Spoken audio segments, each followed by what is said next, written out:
Você está ouvindo Zoneando, seu podcast de cultura pop, nerd e afins.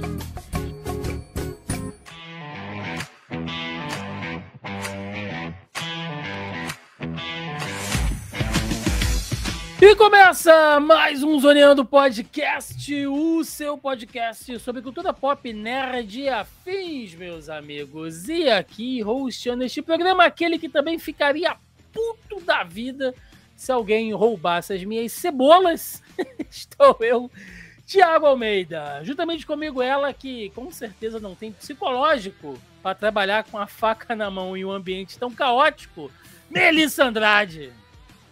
Nossa, eu não sei como que eu iria me portar numa cozinha, não, mas eu acho...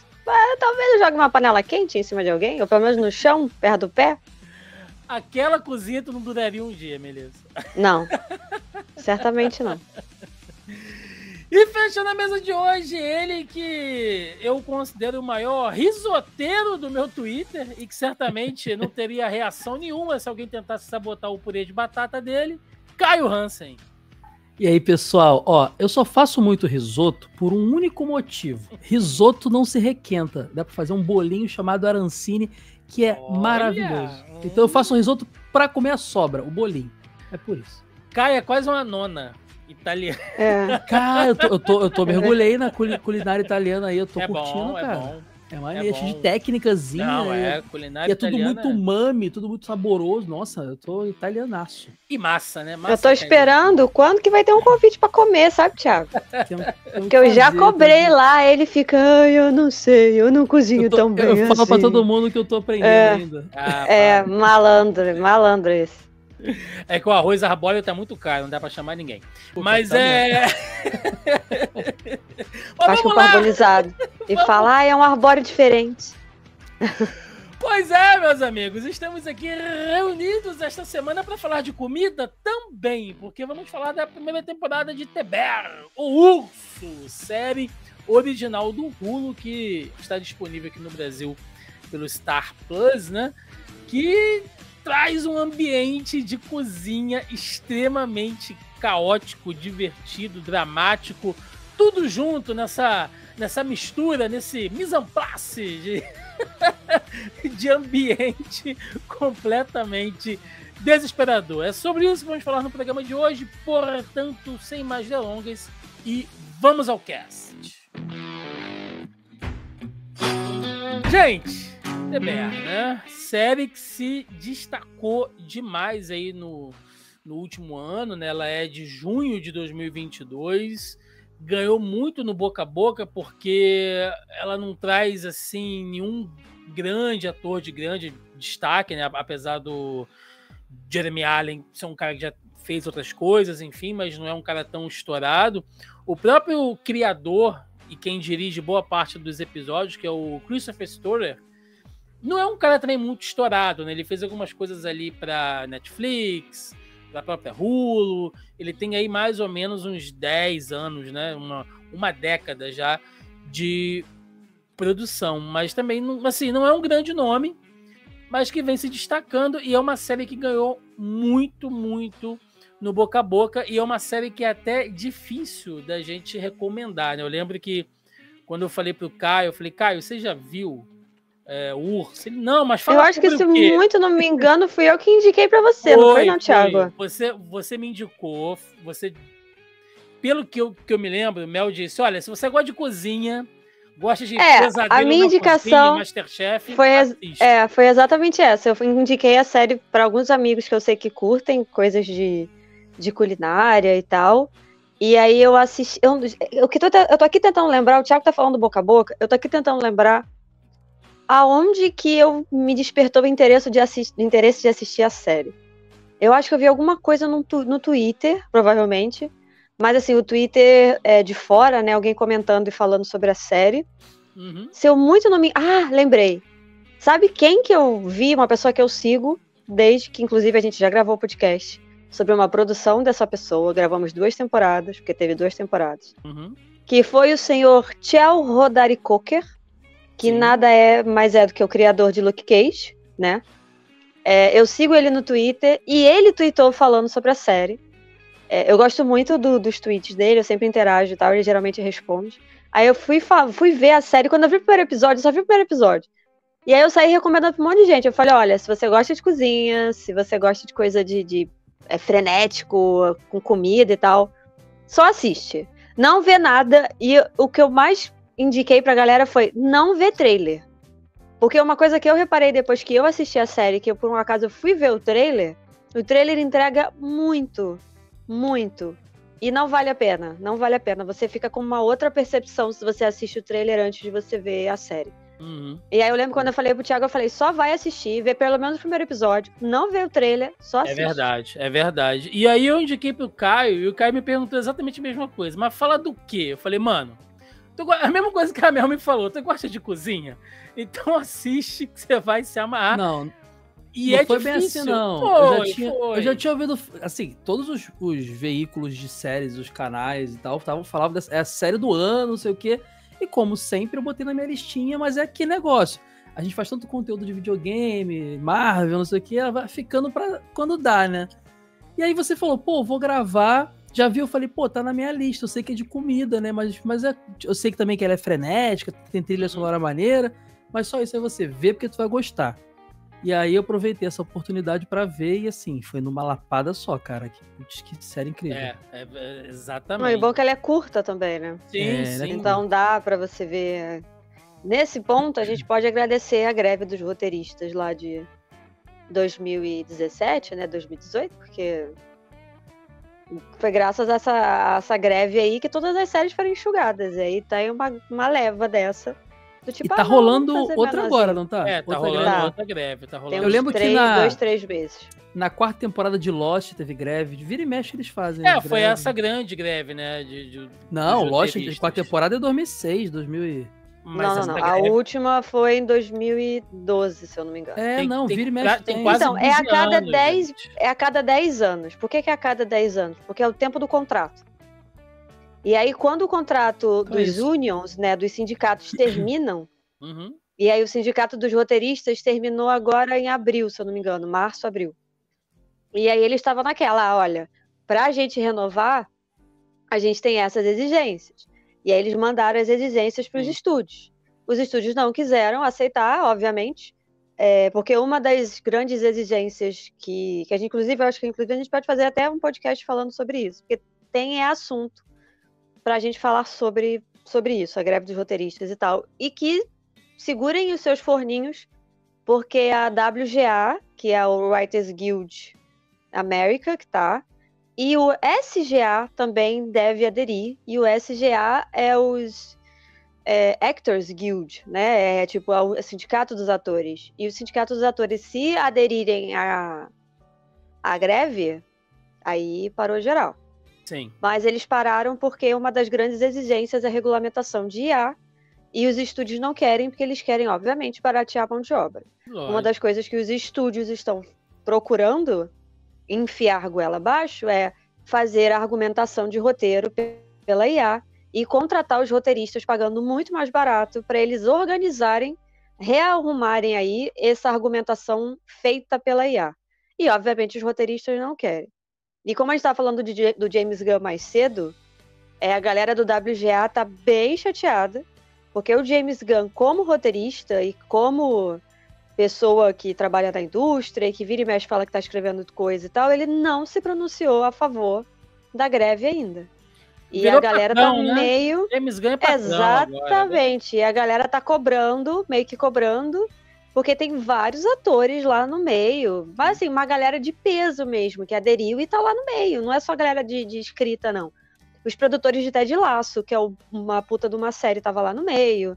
Tem os caras do Stranger Things, eles pararam a produção, aderiram, né? Os Duff Brothers lá. Duff Brothers, sim. Essa semana eu vi o Michael B. Jordan também com ele. Michael B. Jordan. A Mariska Hargitay, a atriz de Lei e Ordem SVU, tava lá no meio, falando. Tem uma, assim...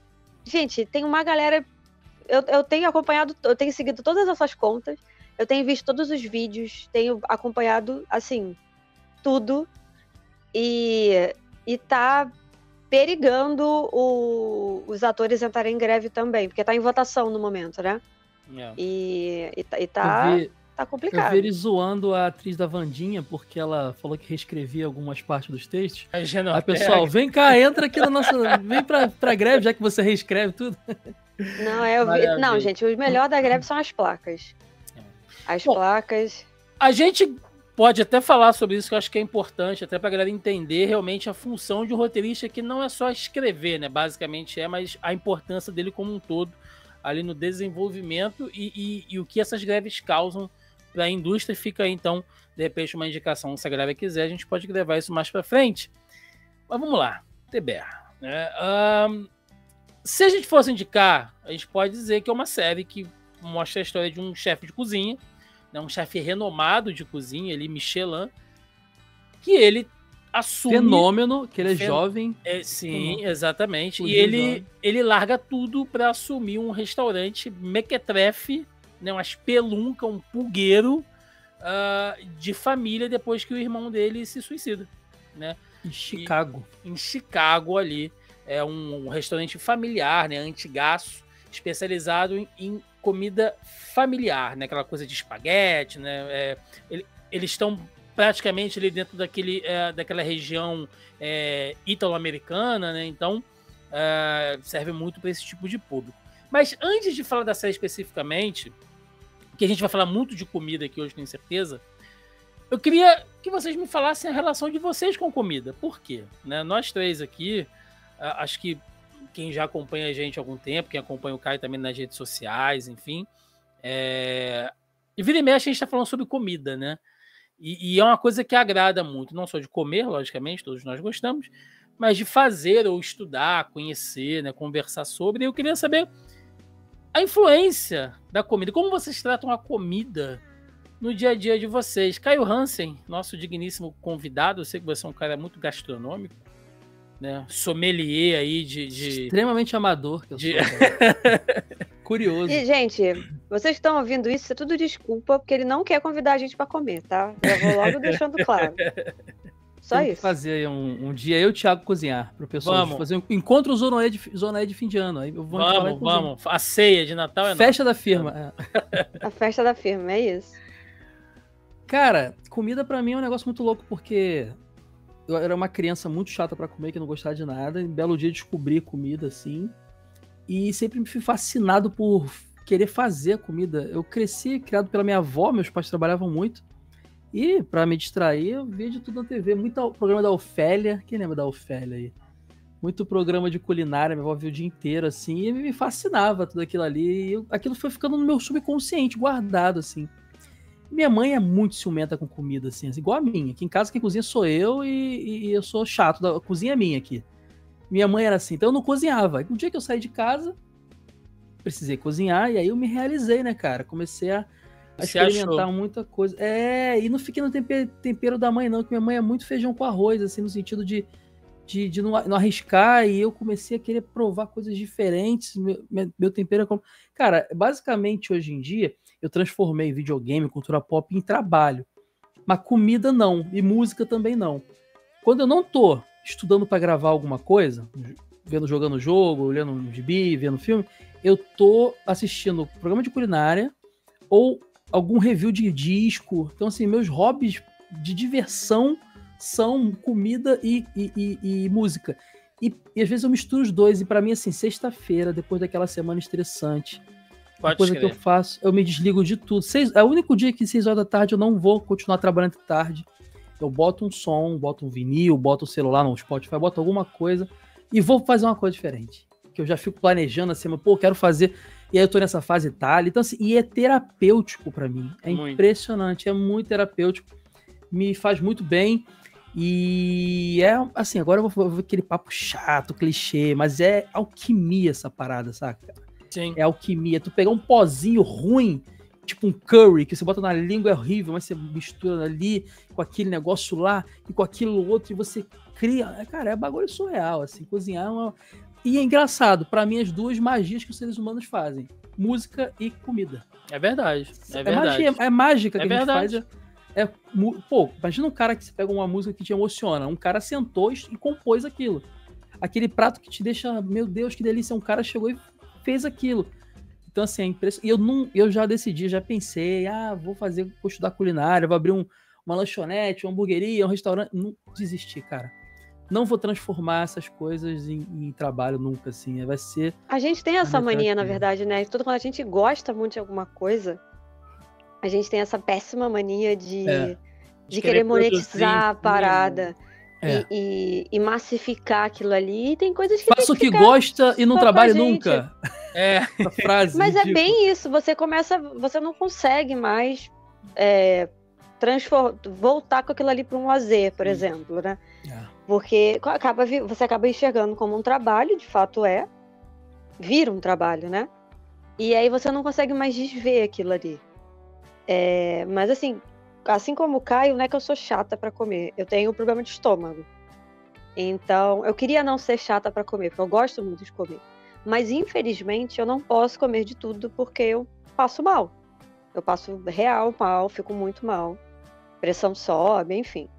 E aí, um monte de temperos eu não posso comer, um monte de tipo de culinárias eu não posso provar. E aí, eu comecei, né? Eu cozinho há pouquíssimo tempo. Pandemia, né, Mel? Eu lembro que a gente começou a trocar ideia, você intensificou. Exatamente. Foi o ápice quando a minha mãe estava muito, muito doente. A gente estava gastando muito dinheiro com comida comprada e a comida ia quase toda fora, porque comprava, a comida era ruim, ela não estava com tempero bom e tal. Aí eu falei, sabe de uma coisa? Foda-se, vou começar a cozinhar. Eu lembro que a primeira coisa que eu fiz, o primeiro prato que eu fiz foi um negócio que eu vi no Pinterest, que eu tenho várias receitas salvas no Pinterest, eu já fiz um monte. Que era um negócio que era café da manhã, que as pessoas comem de café da manhã, mas a gente não tem esse costume de comer tipo coisa com molho e ervilhas e ovo e não sei o que. A gente não tem esse costume de almoçar no café da manhã, né? E aí eu transformei aquilo ali. Eu falei, vou fazer isso, eu boto mais molho, eu posso botar mais coisa. Aí, além do molho de tomate, eu botei ervilha, eu botei milho, eu botei uns pedaços de presunto. Eu transformei o negócio.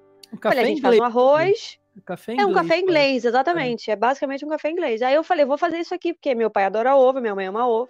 Estalo uns ovos aqui, vira um ovo, o ovo vai cozinhar no próprio molho e tal. Isso é bom. E aí eu fui começar a entender. Então, tipo, essa foi a primeira coisa que eu cozinhei.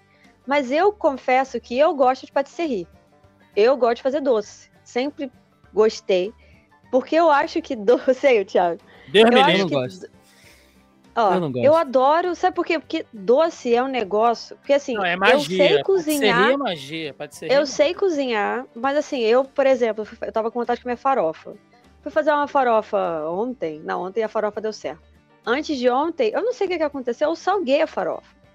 Botou sal demais. Que pariu, obviamente, botei sal demais. Deve ter usado manteiga com sal, já tava salgado, tem tudo isso aqui. Não, eu pesei a mão no sal em si. Entendi. Aí eu falei, nossa, tá, beleza. Aí joguei. Tá bem que eu tinha feito só um pouco. Eu falei, vou ter que jogar isso aqui fora, porque não dava pra consertar. Não dava, eu tentei. Sal e aí eu fiz outra. Falei, vou fazer outra e tal. Deu certo, não sei o quê. Mas, por incrível que pareça, todas as receitas de doce que eu peguei pra fazer, eu não errei nenhuma. De primeira, eu olho. Doce, aí eu doce falo, você não pode errar, né? Você tem, é tudo contado. Assim, as quantidades têm que ser exatas. Assim. É muita química. Assim, tudo é química, né, gente? Mas. Nossa, pão. Eu fiz pão doce. Química mesmo, você quer dizer, né? Panificação, fermentação. Sim, tudo isso porque tem uma coisa do tempo. Exata. Por exemplo, o meu apartamento, ele é muito gelado ou muito quente, dependendo da estação do ano. O que é muito bom pra você fazer pão. Saca? E para outras coisas também a gente não precisa comentar aqui, né? Exatamente. Que é muito bom pra você fazer pão. Então, assim, você vai fazer a massa. Então, a massa de pão, eu fazia uma quantidade relativamente pequena. Os 30 minutos que ela tinha que ficar ali descansando, porque ela não era uma massa que precisava crescer muito e tal. Mas os 30 minutos que ela ficava ali, que era o tempo da receita, cara, ficava um negócio absurdo. Que eu abria, eu fazia 3 tranças do negócio. 3, 4 tranças. Eu tô errando muito ainda a massa, cara. Eu tô errando muito massa ainda, não tá ficando legal. Tem que melhorar. Minha pizza, ela é bem gostosa, mas a massa dela ainda tá pesada. Então eu comecei a fazer doce. Então, assim, eu gosto de fazer comida. Eu sei fazer o básico, arroz, feijão, carne, frango, peixe, risoto.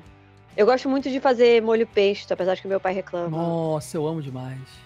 Eu só não boto eu deixo na geladeira, amendoim ou um negócio lá, porque eu não posso comer, então aí eu não posso botar. Mas assim, eu faço a receita inteira, menos Então ainda tem essa. Então, assim, voltando ao que eu tava falando de não poder cozinhar. Quando eu vejo alguma coisa que eu quero comer, eu falo assim, como é que eu posso adaptar essa receita pra mim? Porque eu não vou poder comer desse jeito. Eu não posso botar pimenta, por exemplo. Né? Nem dedo de moça, nem... Então, assim, eu adapto. O que eu posso comer? O que é próximo desse gosto que eu posso trocar e que eu já comi e que não vai me fazer mal? E aí virou pra mim, tipo, uma grande caçada, que eu fico olhando a receita, falo o que eu posso, o que eu não posso.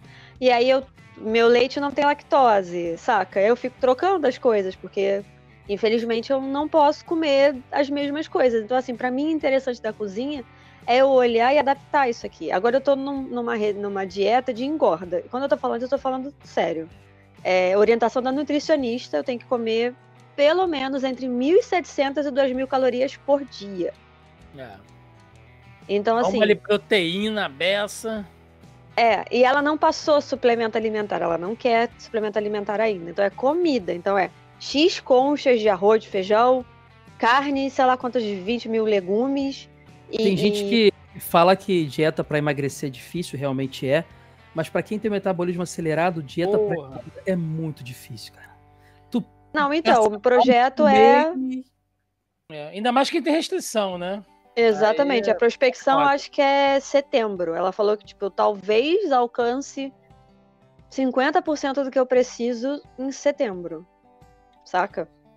É complicado. E aí a cozinha pra mim foi isso, mas por mais engraçado que seja, é isso de adaptar o que eu posso comer. E doce. Nossa, eu sou muito formiga, muito formiga. E aí tudo eu quero testar, tudo eu falo, será que eu consigo fazer isso? Será que isso é difícil? A curiosidade move, né? A curiosidade move. Muito, eu sou um pouco igual a Mel também, porque durante a semana eu sou diabético, né? Tipo 2. Mas eu não me privo de comer nada, porque eu faço durante a semana uma alimentação bem low carb mesmo, assim, pra ficar na boa. Pra fim de semana comer uma massa na sexta-feira, comer um bolo e tal. Claro. Então, muito abacate, muita gordura boa, muita proteína. E a gente vai também, igual a Mel, vou adaptando, testando. Excelente. Eu vou dizer pra vocês, assim, cozinha pra mim, cara, sempre teve presente na vida, porque eu já comentei aqui algumas vezes, né? Eu venho de família do interior, roça mesmo. Cozinhava com banha, essas paradas assim? Com banha, tanto meu pai... Eu cresci em Minas, né? Então, assim, Minas era tudo na banha do povo. Melhor coisa, cara. Eu venho do Vale do Café, né? Vale do Paraíba, ali que a gente chama, que é beirando as margens do rio. E aí, cara, lá é muito café, é muita cachaça, muita charcutaria, queijo. Minas é coisa muito boa, próximo ali, então puxa muito dali, milho. Então eu sempre cresci muito com isso. Meu pai vem de lavoura, minha mãe vem de lavoura também. Então, eu sempre tive contato com Minas, isso. Pra mim é a melhor culinária do mundo, país, é a mineira. Cara, eu vou dizer que cara, norte também tem umas coisas... Eu não posso comer. Porque no seu caso aqui tem aqui em casa a família é metade mineira, metade baiana e metade alemã. Então eu comia coleslaw com joelho de porco. Chucrute com tutu de feijão, né, cara? A gente não misturava muito, mas... Cara, mas joelho de porco é muito bom. Tutu é muito bom, comida baiana. Cara, eu sou maluco do acarajé. Nossa, feijão tropeiro é muito bom, nossa. Baiana eu também não chego nem perto. Só o cheiro da... Pimenta eu como no café, no almoço e na janta. Mas basicamente assim, sempre cresci, né, com cozinha e tal. E aí quando a gente veio pra cá, pro Rio, né, pra capital, eu tenho um irmão que é mais novo, né, meus pais sempre estavam no escritório, minha mãe estava na rua, meu pai estava na rua, então eu fazia as coisas em casa, aprendi cedinho a fazer o basicão, né, arroz, feijão, fritar um bife, fritar um ovo, cozinhar um ovo e tal, mas nunca me interessei, tipo assim, meu Deus, cozinha, né, e aí, cara, na virada de 2013 para 2014, eu passei umas fases muito bads, assim, né? Que inclusive... É recente, então, tu encontro com a cozinha? É igual o meu também. Tem uns 10 anos, assim, né? Eu entrei numa bad forte que me inspirou a fazer duas coisas. Produzir conteúdo, que é quando nasce o Zona E, e comecei a cozinhar, porque eu ficava muito tempo só, né, sem ter contato com outras pessoas, não estava numa fase boa da vida, não queria ter muito contato, precisava comer. Todos passamos por isso. Pois é, e aí, de repente, cara, tu começa a se achar.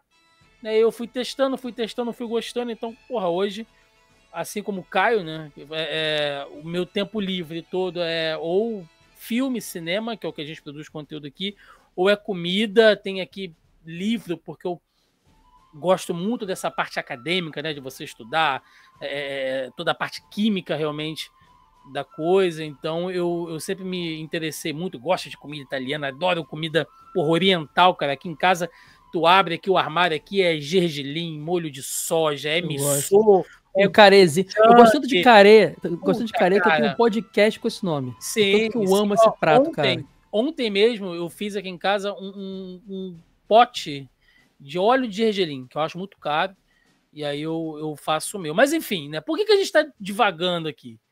Não, mas só um negócio curioso que eu lembrei agora, eu só consegui começar a cozinhar porque a minha mãe estava doente, e porque assim como a mãe do Caio, a minha mãe é muito territorialista, sempre foi, com cozinha. E aí tu teve a oportunidade. E eu sempre de... quis aprender, então era tipo assim, mãe, me ensina. E era o me ensina tomando da minha mão e ela fazendo. Então eu, de fato, nunca aprendi. Então, quando ela estava debilitada, que tipo, ela estava sem saco, aí quando ela de fato ficou sem saco, que ela falava, tá, você vai refogar isso aqui. Então, o que é refogar? Você vai fazer... Eu sabia o conceito da parada, né, na teoria. Mas na prática, o que eu precisava fazer, né, porque no caso eu não posso comer feijão, por exemplo. Apesar de que eu como feijão todo dia, mas eu não posso comer o caroço. Então eu precisava deixar o feijão de molho mais tempo, porque ele tem que soltar aquela água, porque ele solta aqueles gases, para eu poder depois cozinhar o feijão. Para aí eu poder comer a remolhagem. Uma dica aí, hein? Deixa de molho na água com limão. Fica a dica aí. Ó. Faz o remolho dele. Mas por que a gente entrou? Por que a gente entrou nesse vórtice, né? A pessoa entrou aqui, tá meia hora esperando a gente falar da série, mas é por quê? Para mostrar... tô falando de algum jeito. Não, sim, mas é para deixar claro o seguinte, a gente gosta de comer, a gente gosta de comida, a gente gosta de experimentar coisas do dia a dia, mas ninguém aqui é um cozinheiro. E cozinhar em casa, na sua tranquilidade, ficar ali igual o Caio, bota uma musiquinha, ou igual eu, né? Boto lá meu coolerzinho de cerveja, né? Mato lá uma meia dúzia de latão domingo, fazendo aqui comida vinhozinho, e tal. Cozinhar tomando um vinhozinho, uma vodkazinha. É uma coisa. Agora, meu amigo, o ambiente de cozinha profissional, e seja você um restaurante pica, ou seja você uma parada mais intimista, não importa, porque o fluxo pode ser tão grande quanto, e se você não tiver organização, se você não tiver ali as suas praças organizadas e pessoas competentes, não interessa se é a costela no bafo que a gente tem aqui pertinho de casa, ou se é o sal, entendeu? Tipo, não importa, né? Você tem que ter disciplina e organização.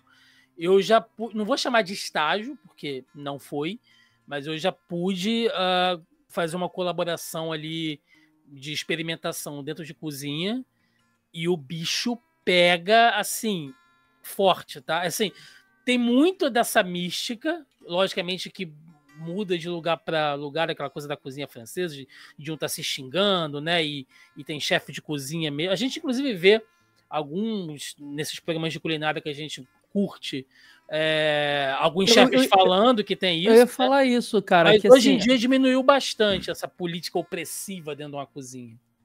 Muita gente usa desculpa também desse ambiente que realmente é muito acelerado para praticar assédio moral pra caramba. Pra validar gente escrota. Eu parei de ver Masterchef porque eu achava uma romantização do negócio. O cara pegar e isso dá merda, não sei o que e tal. Eu acho isso muito ruim, assim. Pois então, outro motivo de eu nunca querer trabalhar com comida é isso também. Mas rola estresse mesmo, principalmente quando você tá num ambiente onde a cobrança é o tempo inteiro, né? E de repente um negócio um pouco mais, como eu falei, um pouco mais intimista, do chefe, do gerente virar e dar esporro mesmo, pagar geral pro cara que não saiu a porção de batata frita, do frango a passarinho que tá frio, e a galera descasca porque é o trampo dos caras, é isso aí mesmo. E a série, ela pega nisso, né? De você mostrar um ambiente de cozinha o mais próximo da nossa realidade possível, porque a gente tá falando de um restaurante que é em Chicago, mas poderia ser em qualquer lugar do mundo, que é aquele restaurante de bairro que todo mundo tem na sua cidade, na sua região aí, aquele restaurante mais antigo que vende, sei lá, vende lanche, vende o prato executivo, vende aquele PF bonitão. Geralmente aqui no Brasil tem muito, né, essas pensões assim com aquelas paredes. O centro do Rio, Thiago. Centro do Rio tem tem umas bastante. Centenas desses aí. Aí no Meia, onde a Mel mora, também tem diversos desses lugares assim mais antigos, mais tradicionais, né? Digamos assim, porque às vezes o pessoal entra muito nessa de que, mas Estados Unidos é só fast food e tal. Não, gente. Tem a culinária dos caras também, tem a culinária, se você pegar o sul, né, deles, que é riquíssimo ali da influência francesa, culinária gajum, que eles chamam. Aí você vai lá mais ali na divisa com o México, né, onde nasce essa coisa do... Como é que eles chamam? Tex-Mex. Né? Que hoje em dia bombou pra caramba. Então, assim, eles têm também um amplo, né? Logicamente que o consumo de fast food lá é maior, mas tem essa coisa realmente também dos restaurantes pequenos. E a gente vê ali o nosso querido Carmen, né? O Carmen Berzato, que ele assume o lugar, né, do Michael, que é o irmão dele, que morreu, né, que se suicidou, e ele que é um grande chefe. A gente vai descobrir na história dele o que ele passou aos poucos, né, no decorrer de cada episódio. São episódios curtos, em torno de 20 e poucos minutos a meia hora, o último é um pouco maior, 8 episódios, rapidinho, um dia você mata tranquilamente. E o primeiro episódio, que a Mel inclusive indicou, ela falou, cara, assiste o primeiro que você vai gostar, e o Caio também foi nessa vibe. Ele passa toda a energia da série, Mel, porque é caótico. Você vê que ele tá assim num ambiente que é sujo, que tá zoado. Ele chama os outros profissionais de chefe como uma demonstração de respeito, né? Tipo, somos todos iguais aqui, somos, né? Não vou nem dizer iguais, mas somos todos colegas aqui. Então ele tá chamando os caras de chefe. Tem a Tina, né, que é uma das cozinheiras, chama ele de Jeff a série inteira, mas ele tá chefe e tal. Mas tá tudo sujo, tá tudo zoado. Tira um sarro do jeito dele cortar legumes, né? Porque ele corta ali, faz as juliennes bonitinho e tal. Então, é isso o tempo inteiro. E você vê que ele tá vendendo calça, Mel, pra comprar carne. O nível de desorganização, assim. E é aquela parada de bairro, né? O cara chega com a caixa de carne, tá aqui a tua carne. Ele, mas tem 10 quilos, eu pedi 100. Ele, eu sou só um entregador, liga pro Lui. E vai embora e foda-se, assim. Foda-se o que você vai fazer. Não, o primeiro episódio, a gente tem uma noção, além de ser caótico, que é toda uma questão é um baile, na verdade, é uma dança. A cozinha, ela é uma dança. E aí a gente vai vendo que essa coreografia, ela vai se aperfeiçoando ao longo dos episódios, né? Esse baile ali que eles ficam dançando ali, uma valsa dentro da cozinha e tal, que é o lugar de cada um, né? Quem que vai cortar os legumes, quem que vai fazer o molho, quem que vai ser responsável pelo doce, quem que vai dividir as funções das praças, aquela coisa toda. Sim. Mas é para ele também, pro Carmen, né? Tipo, porque ele é o Ber, né? Mas é para ele também meio que uma involução do que ele tava, do lugar que ele tava antes, né? Porque a gente não sabe, mas eles dão alguns indícios logo no primeiro episódio que ele é um prodígio da cozinha, que ele acendeu muito rápido, e aí eles ficam questionando se, tipo, você acendeu muito rápido, você queimou muito rápido, né? Se você já gastou todo o seu cartucho, se você gastou todo o seu repertório. E aí a gente entende que ele começa a se adaptar naquilo ali, tipo, que ele tá ainda com o vício da cozinha profissional e que ele quer implementar essa mesmo esquema da cozinha profissional numa cozinha com pessoas que já estava funcionando de um jeito, a galera fala, foda-se, tá funcionando, tá tudo bem. E ele começa a se questionar do tipo, tá, beleza, mas por que a gente não pode melhorar? Por que a gente não pode funcionar de um outro jeito? Então, assim, é uma dança no final, né? Cozinha profissional, mas cozinha clássica, né? Ele quer meter conceitos de brigada francesa e tal num pé sujo, cara. E não tava funcionando tão bem também, não, porque eu tava cheio de dívida no restaurante, né? Acho que ele tava tentando mudar até pra salvar o negócio também. E os equipamentos, Caio? E os equipamentos? Cara, a cena mais legal é quando o cara fala assim, a máquina de sorvete quebrou, aí o outro, nós temos uma máquina de sorvete? Aí a menina, alguém já pediu sorvete aqui? Essa cena é maravilhosa. Cara, é tudo zoado. Aquele fliperama que fica... Mano, o Street fliperama. Fighter russo lá, né? Pseudo Street Fighter lá, muito bom. Cara, eu fiquei até impressionado fica porque... infernizando na cabeça. Não pode desligar, senão não liga a imagem, né? E aí fica aquele barulho. E eles falando e fica o cara, Battle, não sei o que na cabeça dele. Pelo amor de Deus, alguém conserta isso. E ninguém joga aquilo. Não, o melhor de tudo é que assim, é tudo na gambiarra. Muito. É tudo no esqueminha. E o primo dele, meu Deus, que personagem eu adoro. Eu gosto muito daquele ator. Mas ele é detestável, Rick, né? mano. A gente vai falar dele. Eu queria afundar ele na panela de piche. Puta que pariu. E o foda também, e aí vocês já devem, com certeza, vocês já passaram com isso. Todo mundo já trabalhou alguma vez na vida, em algum trampo, assim, do setor privado, que é você chegar em um ambiente que já tem uma mecânica e você tem que se adaptar àquilo ali e você tá vendo o troço errado, você quer mexer e a pessoa fica, não, mas tem um sistema, tem uma metodologia, e às vezes você é mais jovem ou tem uma outra experiência, e aí algumas pessoas levam de boa, outras já estão naquela coisa tipo, olha o novato querendo aparecer, né? E aí já cria um ranço, já cria uma coisa ruim, e ele passa bastante por isso ali, naquele início. E olha que ele é o chefe, literalmente o chefe, né? Não o chefe como cargo, mas é o cara que banca, que paga as contas e tal. E a galera não respeita mesmo, assim, cara. A galera caga e anda, até porque é um ambiente muito familiar, né?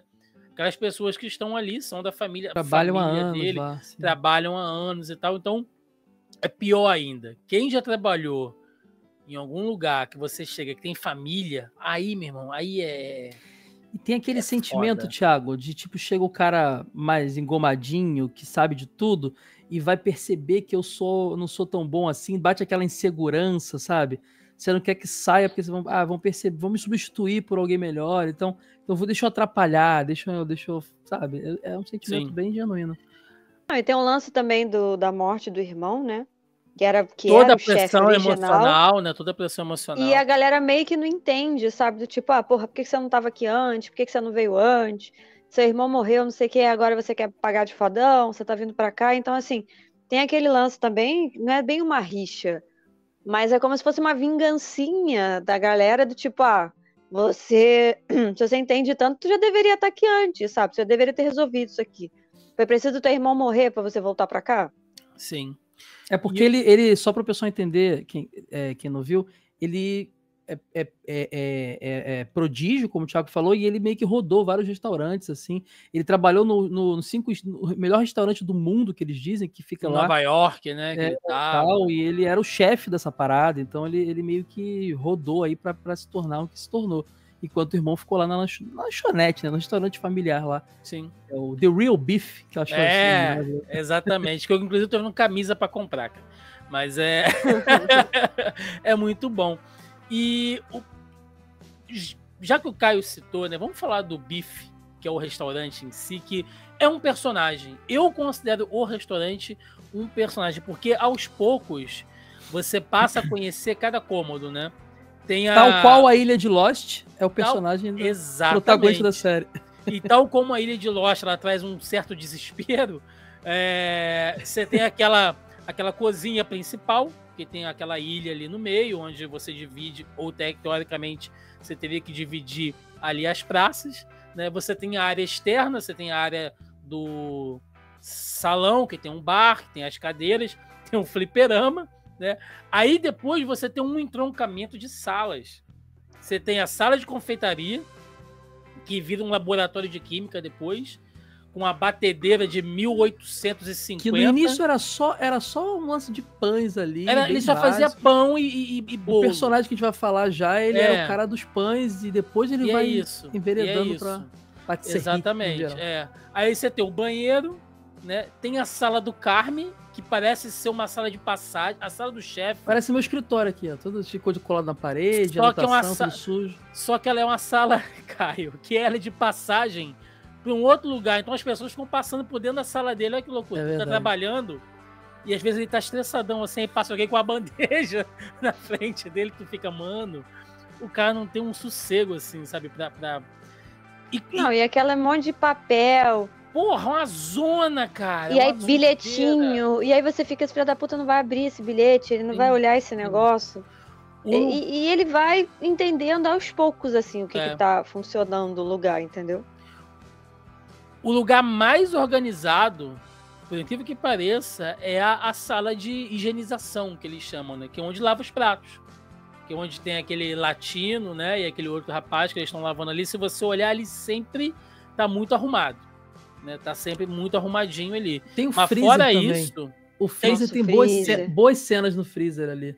Você vê bem com o lance de restaurante quando alguém entra no freezer pra não pegar nada, só pra dar aquela respirada. E tem o beco dos fundos, que eles vão fumar um cigarro sempre, né?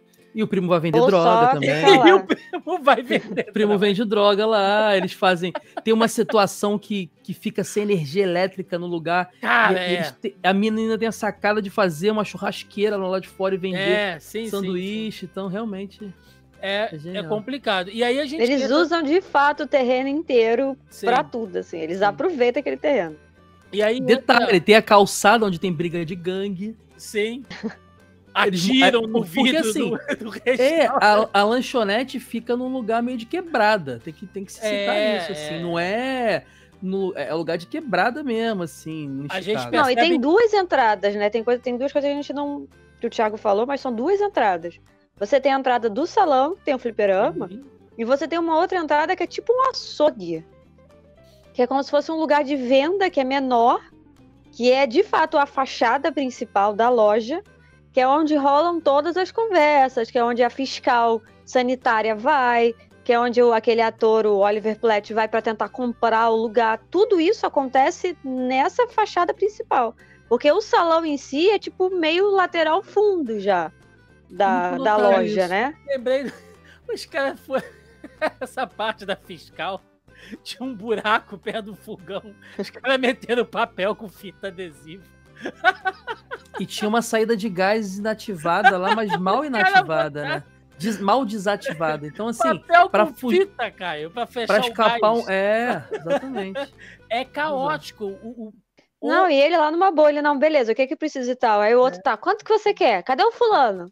O que aconteceu com o fulano? Por que o fulano não veio inspecionar? Sim. E aí entra a questão dos pratos, né? Que ele muda também toda aquela dinâmica, porque qual é a especialidade da casa? É uma macarronada, né? Um espaguete. Que eles nunca fizeram. Que eles nunca fizeram, com molho pronto. Né? Nem o molho eles fazem, aquele molho assim, mais vagabal, não tem nem rótulo. Mas é um tomate pelado maneirinho que eles usavam. Não né? é nem tomate pelado, cara. Se você olhar na hora que ele abre, lá no final... É tipo extrato de tomate mesmo. É aquele que não tem rótulo, é o desenho de um tomate. É genérico, assim. O mais genérico possível. 300 latas daquele negócio, né? Entendeu? Ele só coloca... O legal é que a gente vai chegar depois lá, mas tem um grande lance nesses latas. Por que elas estavam ali? É a grande virada, né? Da série. Mas assim, mas o lance do macarrão, pelo que eu entendi, fazia assim. É porque quando ele chegou, ele quis cortar o macarrão. Não, ele cortou. O primo falou, não vai cortar o macarrão. E por isso que as latas ficaram fechadas. Sim, e ele cortou. E ele focou no sanduíche de carne, né? Que era outro carro-chefe. Que tem também uma sacada. Isso que eu falo, é uma série legal demais pra quem gosta de cozinhar. Porque ele só consegue comprar uma carne de segunda, né? Então ele deixa horas cozinhando. Aí a pessoa, por que você tá deixando essa... Né? Ele falou, porque a carne. Ele deixa a carne como... É porque assim, poderia ter uma panela de pressão? Poderia, mas ele não tem. Então ele deixa lá horas a carne pra ela poder ficar... Mas eu acho que eles não têm nem costume de cozinhar com... acho que lá não panela rola de muito pressão. Isso. Não é costume, eles não usam esse tipo de coisa, tipo pressão e tal. Fica, de fato, marinando, cozinhando de molho horas.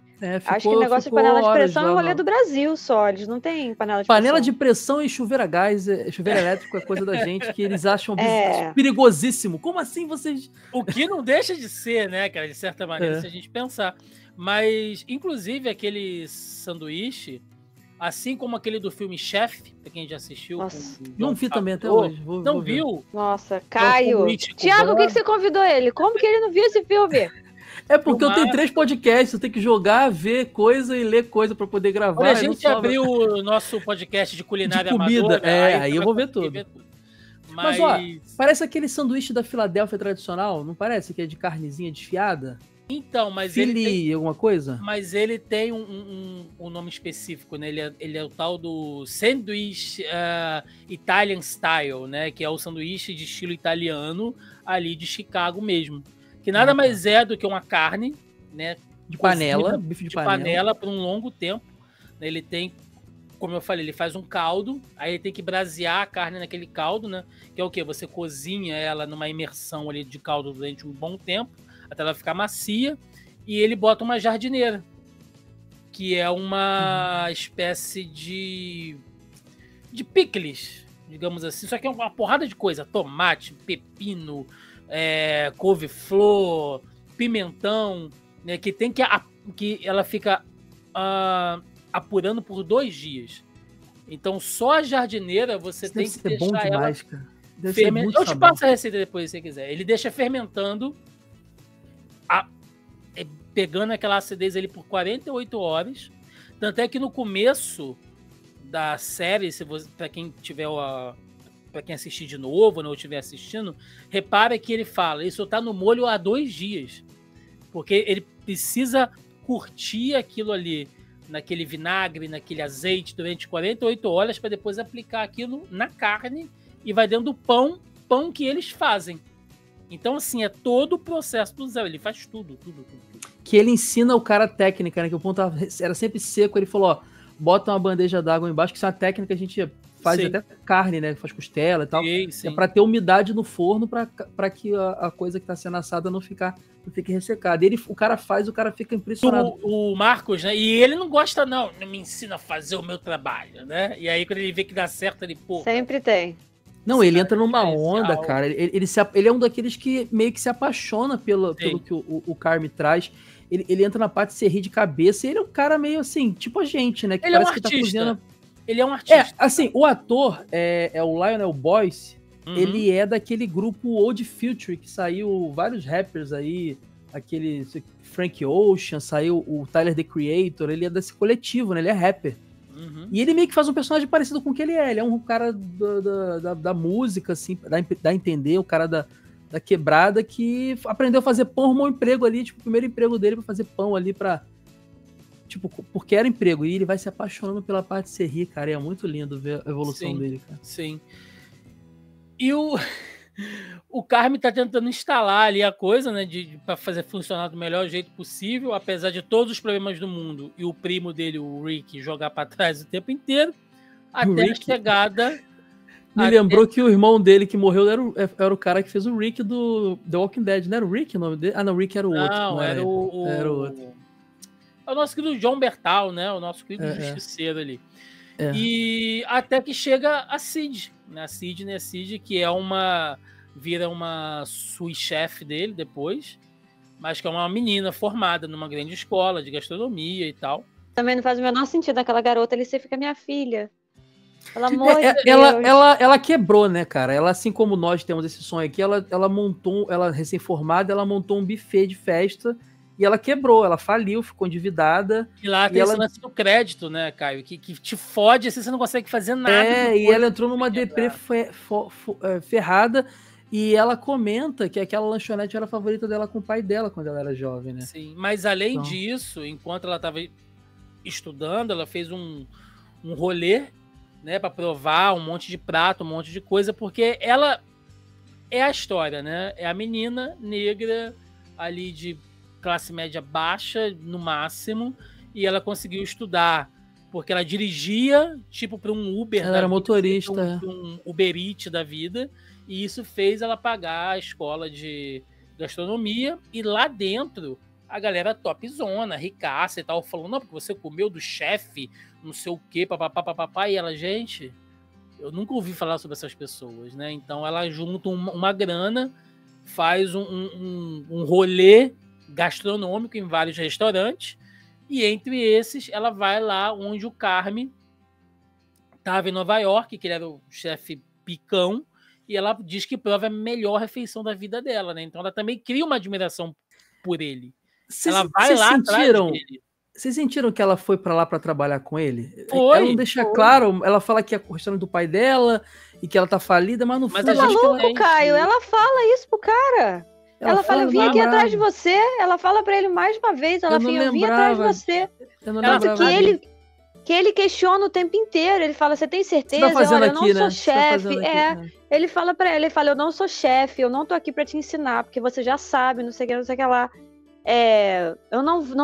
Ele deixa bem claro pra ela que o que ela tava procurando nele, que é onde rola o embate entre os dois e tal, que ela tava procurando um tutor. E ele deixa claro pra ela, e ele deixa claro pra ela e fala assim, o que você tá procurando em mim, eu não tenho como te dar. Eu não tenho. Eu preciso de alguém aqui, se você quiser ficar, que a gente vai ser de igual para igual. Tipo, eu ainda sou o chefe, a hierarquia ainda tá valendo. Você vai ser mas eu vou te ouvir, você vai ser a sua chefe, eu vou te ouvir, você vai me ouvir, mas a palavra final é a minha. A palavra final que conta é a minha. Aguenta o rojão, o bagulho é tenso. Tanto é que ela entra... Ela entra pra fazer a comida dos funcionários, né? Ela vai se provando. É porque ela entra como estagiária. E aí depois ele contrata. E ela pede oportunidade. Inclusive, tem um lance que ela faz que eu achei que foi uma malandragem da parte dela, mas depois ela vê que podia ter dado uma merda federal por ter passado à frente dele. Que ela faz um risoto que ela quer botar no cardápio. Aí o cara gostou? E ele não queria botar o risoto. E aí ela serviu pra um cara que era... aleatório, e o cara era um crítico do... Mas eu não achei que ela... Tem coisas da série que não ficam claras, assim. Eu acho que ela sabia que ele era o crítico. Não, ela não sabia. Ela não sabia? Cara, não. Pra não jogar fora, ela deu e o cara era crítico, escreveu que o melhor prato do restaurante era o risoto. Porque o cara já tinha ido até lá, por quê? Porque o restaurante estava voltando a ser falado por causa dos sanduíches. Uhum. Então ele faz uma crítica dizendo que o restaurante era clássico ali do bairro e tal, mas que o ponto forte era um risoto com costela e tal, e parece que ele não liga, mas ele fica puto, tanto que ele joga isso na cara dela depois. Mas vamos falar, agora que a gente já apresentou o restaurante, apresentou o problema, vamos falar dos personagens. Vamos começar pelo Marcos então, né, que foi o que a gente puxou antes, que é o rapaz lá da confeitaria, digamos assim, né? A gente disse que aqui que ele não... Ele começa fazendo pão, né? E aí aos poucos ele vai aprendendo e tal. E o Marcos, na minha opinião, ele é muito do cara artista mesmo. Por quê? Depois, no decorrer da série, quando você vai pegando alguns pontos soltos, tem uma hora que ele tá conversando com o Carme lá no beco, e ele fala, cara, eu antes de vir pra cá, trabalhei no McDonald's, e eu era infeliz lá, porque lá você obedece um processo assim mecânico, né? Completamente automático. E você não pode criar nada, você não tem independência de nada, e você vê que ele tem essa coisa criativa nele, né? Que ele fala que desde criança ele saía com a avó, com a mãe, e ficava vendo os doces, e que ele às vezes nem queria comer, ele ficava só admirando as cores, e aí ele fala de um que era roxo, meio gelatinoso, então você vê que ele se pega nisso, mas ele não tem a técnica, ele só tem a visão artística. E ele começa a investir em umas coisas, ele pede livro de escala pantônica para trabalhar cor de doce. Ele divide o apartamento com um amigo designer, né? Aí ele consegue... Sim, ao ponto, cara, dele começar a dormir no restaurante. Esse episódio é sensacional, que o cara vai lá e fala, quem que é você? Ah, eu sou o colega de quarto do Marcos, não sei o que, eu tô aqui, o cara tá com uma roupa, eles ficam... Nossa, mas nunca que a gente ia imaginar que você divide o apartamento com um cara que é designer. Até o ponto do cara começar a dormir lá, né? Ele, não, eu quero ficar aqui, porque aí eu vou acompanhando aqui os processos, ele vai botar... A maior fissura dele é o donut, né? Roxinho que ele quer fazer, como você falou, até a cor, ele quer acertar a cor correta. Ele fica na fissura do bolo de chocolate primeiro, né? Que tem que ser a textura perfeita do bolo de chocolate e tal. É a primeira teste dele. E aí depois que ele vai realmente pro donut com aquela máquina horrorosa, que a máquina vai pifar o lugar inteiro. Não dá pra rodar aquela máquina com a quantidade de massa que ele quer colocar. E ele aprecia tanto que ele começa a colar quadros e fotos assim, e aí quando questionam ele, né? Ele, não, é para me inspirar. Então você vê que ele é um cara realmente com a visão mais artística, até meio inocente, porque Você vê que o bagulho tá pegando fogo uma hora, né? Tem a cena do episódio 7, que eu quero focar nela só mais lá na frente, que eu acho que ela é, assim, pra mim é o ponto alto da série. Cara, poucas vezes eu vi um negócio tão fantástico assim, mas ao ponto do troço tá pegando fogo e ele tá assim, não, mas eu tô... Olha o meu donut aqui, olha só como que ele ficou bonitinho. Prova o recheio, né? Prova o recheio e tal, porque você vê que ele tá inocente naquilo ali, ele tá de tanto que ele é. Eu até li esses dias um livro que ele tá meio que na modinha aí, que é o Roube como um Artista, não sei se vocês já ouviram falar dele, do Austin Kleon. Já. Que é um livrozinho que tem aparecido aí nos tops aí pra galera que faz conteúdo, né, que quer desenvolver produção e tal. E o Kleon, ele fala isso, se você quer ser um artista, fique rodeado de coisas de outros artistas. Então, cola foto, cola quadro e tal. Por quê? Porque, principalmente se eles estiverem mortos, a única maneira de você poder se comunicar com eles é através da pura arte. Então, você está o tempo inteiro se inspirando, vendo ali, você está naquela presença fantasmagórica das pessoas que te inspiram, né? E aí ele fica nessa, assim. Tanto que depois, quando ele quebra lá pro final também, você vê que ele tá triste, que ele tá chateado, mas ele quer fazer um trampo, mano. Ele simplesmente volta, tipo, chefe, beleza, vou continuar fazendo aqui. Sabe? É um dos personagens mais legais, assim, sabe, que eu vi na série. Outro, que eu sei que com certeza todo mundo ficou com raiva dela no início, é a Tina, né? Que ela sabota a Cid, que é a cozinheira mais antiga, que viu o Michael, viu o Carmen quando era criança e tal. Que fica falando que não entende inglês só pra não ouvir as pessoas. Cara, é muita cara. Ela é latina, né? Ela é latina, mas ela fala inglês, só que quando ela não quer... Não entendo inglês. Não fala inglês. Não, e a outra, pra tentar conversar com ela, começa a falar espanhol, ela... O que ela tá... Não sei o que você tá falando, não entendo do seu idioma. Ela fala, não, você fala espanhol. Ela fala, não com você. E ela é a coisa, assim, daquela profissional do dia a dia, né? Que ela faz as técnicas, assim, básicas, rotineiras, não tem refinamento nenhum, e ela se sente... Isso que o Caio falou, né? Quando a gente ela que representa. Quando a gente iniciou aqui o papo, ela é meio escrota com a Cid, porque acha que a Cid traz essa insegurança, né, Caio? Que você citou, porque é uma menina jovem fazendo um monte de coisa, dando um monte de ordem, trazendo um monte de termo que uma cozinheira do dia a dia não sabe. Tipo assim, quem é essa menina aí acha que é pra chegar ela aqui... Ela some com as cebolas, ela esconde a faca do Carmen, ele acha embaixo do... Ela ferve o caldo, o Carmen fica puto, porque aquele molho tem que ser em fogo brando, né? A carne fica cozinhando durante um longo tempo. Se você ferve ele... Ela aumenta o fogo. Ele evapora e vai embora. Resseca a carne. Então, ela tenta sabotagem de todas as formas. Mas quando ela dá o braço a torcer, e é o que eu acho mais bonito lá no personagem, ela reconhece. E ela passa a defender. Mas é o tipo de coisa, era o tipo de sabotagem que eu ficava assim, mano... É uns negócios que acontece, tudo que acontece de ruim, né, na série, que os personagens fazem, ela ou o Rick e tal, é uns negócios que eu fico assim, o que a pessoa achou que ia acontecer? O que ela achou que ia acontecer? É só por fazer, é só por pura birra. É o bullying da escola, né? Não tem nenhuma lógica. Não tem nenhuma lógica aquilo aí, porque assim, se você tá num ambiente, e é uma coisa que o Carmen fica o tempo inteiro falando, tá todo mundo junto, a gente é uma equipe, não sei o quê. Desde o momento que ela pega uma parada e ela sabota aquilo ali, prejudica tudo. Prejudica o trabalho inteiro, alguém vai ter que trabalhar mais, vai demorar pra sair os pratos. No caso da Sidney, eu acho que é pra Sidney ser culpabilizada por alguma coisa. Mas ela se rende quando a Sidney salva ela de um erro dela. Sim. Que ela comete um erro. Leite, ela bota leite com... Dado purê, a Sidney vai lá e ajuda. E aí ela começa, eu acho que tô sendo mó escrota. A Cid, inclusive, dá um leite pra ela aromatizado, né? Porque ela tava com leite puro e aí a Cid coloca um buquê garni, né? E aí quando ela prova, ela, tipo... Você vê... E a atriz é muito boa, né? Quando ela prova o purê... Nossa, a atriz é muito boa. Ela ao mesmo tempo ela se delicia e ela faz aquela coisa tipo, puta, a menina é boa, sabe? E uma coisa que você vê na série de novo, né? Eu assisti de novo, são os pequenos detalhes.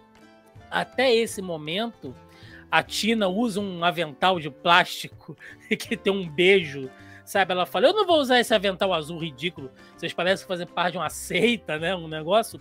E a partir desse momento, ela passa a usar o uniforme azul. Tipo assim, ela, não, então eu vou entrar nessa, vou embarcar nessa, né? Você vê que é uma pessoa mais velha dando o braço a torcer e tentando entrar naquele mundo, aprender ao ponto de que ela depois leva um filho, né? Não, olha, você é muito boa, ensina meu filho também. Porque ele tava quase sendo expulso do colégio, né? E leva pra ensinar ele. O moleque mó leso, né? Mó tropeço, assim. Ela, não, ajuda ele aí e tal. E você vê que é bem isso, assim. Agora, outro personagem que é fantástico, cara. Você começa odiando ele, mas é aquele cara que, assim, ele é um escroto. Mas se ele fechar contigo, se ele for fechamento, como a gente chama aqui no Rio de Janeiro, ele vai contigo até o fim, que é o primo Rick, né? Que não é primo porra nenhuma. Eles cresceram juntos. Ele é um escroto, porque é um cara bronco, não tem sensibilidade nenhuma, sabe? Não é aquele cara que vai... Pô, mano, deixa eu desabafar contigo aí e tal. Não vai, sabe? A hora que ele desabafa é do jeito dele, na hora que ele quer. O cara tá passando por um drama com a ex-mulher, que tá fazendo a cabeça da filha dele, que é a coisa que ele mais ama no mundo. E a filha já tá começando a achar que ele é tóxico e tal, porque ele não consegue dar atenção, né? E ele se envolve com toda a bandidagem da região, assim. Então, descobrem que ele tava vendendo drogas nos fundos da lanchonete, lá do restaurante, e na hora o Carmen fala, parou, você vai fazer... E depois o Carmen descobre que era essa venda de drogas que tava salvando a restaurante. E era o Caixa 2. E ele até fala, vende mais um pouco, mas depois para. Que é um escroto, né, Mel? Mas assim, todas as vezes que o Carmen precisa de verdade, quem tá do lado dele é o primo. É o primo que sai ele pra defender ele, que ele tá levando aquela coça lá dos cosplays. Essa cena é muito caótica, cara. Os caras não, do nada ele vem com uma arma. Aí ele fica, de onde tu tirou essa arma? Ele atira pra cima, né? E fala, mano... Não, o lance da carta, que ele tá lá no vestiário, aí ele tá sentado, aí ele olha, ele vê a carta, ele pega a carta, aí ele abre, ele lê, aí ele dobra e aí ele põe... Não, aí ele pega e ele leva pro escritório. Eu sei lá o que o Carmen faz, que irrita ele fala, olha, tá, então, não vou mais achar essa porra não, foda-se. Aí ele vai lá, pega a carta e põe no mesmo lugar que tava, que ele achou, atrás do pé do armário, lá no caralho do vestiário. O irmão do Carmen. Aí eu falei, eu não acredito nisso, cara, que ele deixou a carta lá. A carta fica, acho que um dia inteiro em cima da mesa, naquela mesa bagunçada lá daquele escritório passagem lá. O Carmen faz alguma coisa que ele fica irritado, ele faz alguma coisa, foda-se, aí ele vai lá de birra, gente, todo mundo é muito criança, é muito pirracento. Ele pega de volta o negócio, bota lá no mesmo lugar que tava, eu falei, não acredito nisso. E ele também tem uma redenção muito com a ajuda da Sidney, né? Ela tem uma missão ali, parece, de trazer a galera pra outra realidade, porque eles vão comprar coisas pra consertar lá a parede depois que a fiscalização foi. E ele, não, é isso aqui mesmo, eu sei. Aí depois ele chega no carro, putz, eu comprei errado. Ela, não, eu peguei o certo. Aí ele fica todo, pô, obrigado, caramba, não sei o quê. É foda mesmo, né?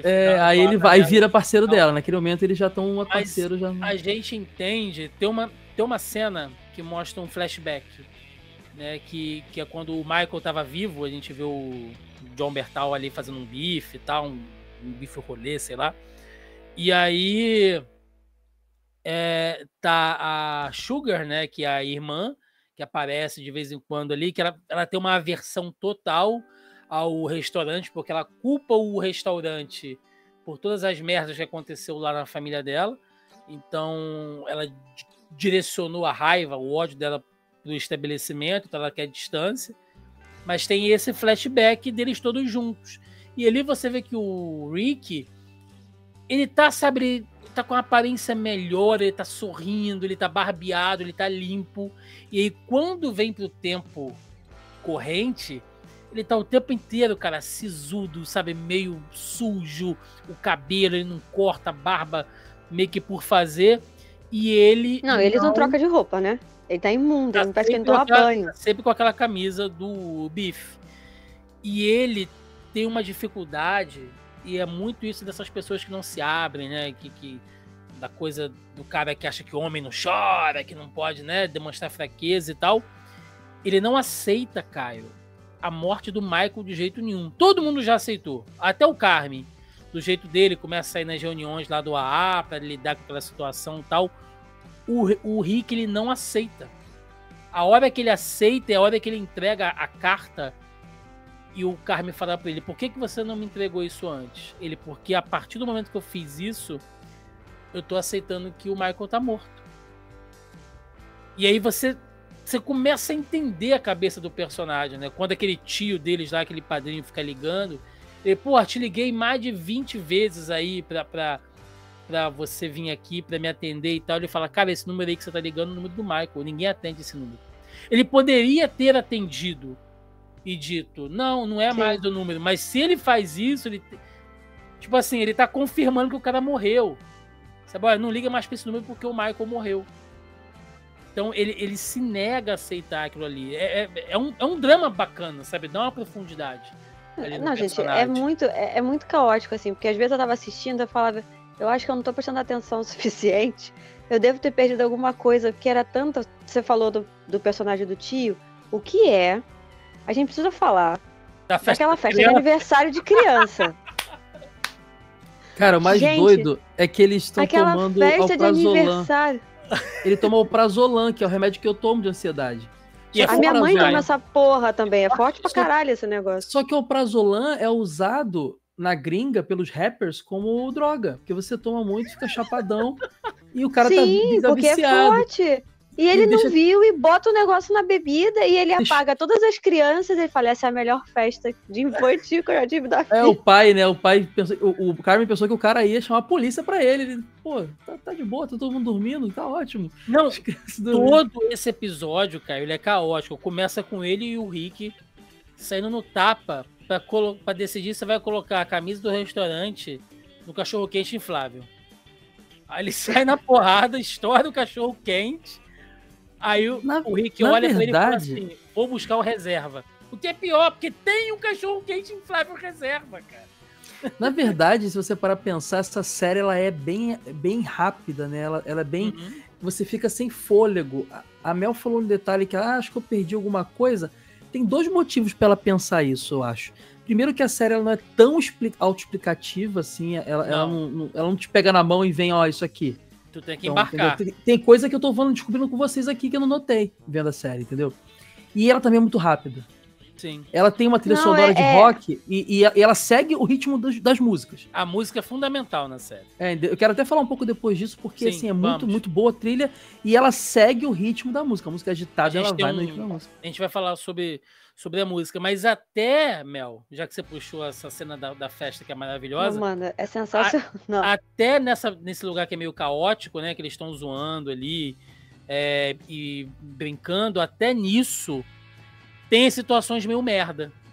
Porque tem uma hora que o Carme entra, que ele tá montando ali os cachorro-quentes e tal, e chega um velho nele e fala assim: ué, você não morreu? Você não tinha morrido? Aí ele: não, quem morreu foi meu irmão. O velho: ah, tá. Tipo, cara, isso é muito assim, parece um sketch lá do The Office, cara, que o Michael faria lá em The Office, assim, de tão desconfortável que é a pessoa chegar pra você e te lembrar de ter que você vocalizar que você não é o teu irmão que tá morto, e vai embora como se nada tivesse acontecido. E aí depois um monte de gente chega pra ele e fala assim: e aí, como que é viver a vida de um fracassado agora, né? Você que era um bonzão, agora você vem aqui cozinhar pra criança, tá naquela espelunca lá e tal. E falando assim, como aquele bando de tiozão do churrasco, tá te falando um monte de coisa desconfortável e achando que tá, sabe, é brincadeira, vai, você não vai pegar pilha por causa disso. Tem uma cena que não é nesse momento, mas que tem um pouco a ver com esse questionamento dele. Eu não lembro quem pergunta pra ele e fala: por que você tá aqui? Você é o cara. Aí ele: fazendo sanduíche, pra fazer sanduíche. Essa cena é muito boa, porque ele não quer dar papinho. Não interessa, eu tô aqui fazendo sanduíche. É muito boa isso, cara. E a gente pode falar do próprio Carmen, né? Porque eu não sei se vocês entenderam o lance do urso. Vou dizer Não o que entendi. eu entendi. Vou dizer o que eu A série entendi. começa com ele sonhando com um urso numa ponte. E o urso tá preso e depois tem uma hora quando ele pira, aparece o urso em uns flashes, assim, o urso sempre na espreita, porque o apelido dele é Urso. Ah, do irmão dele.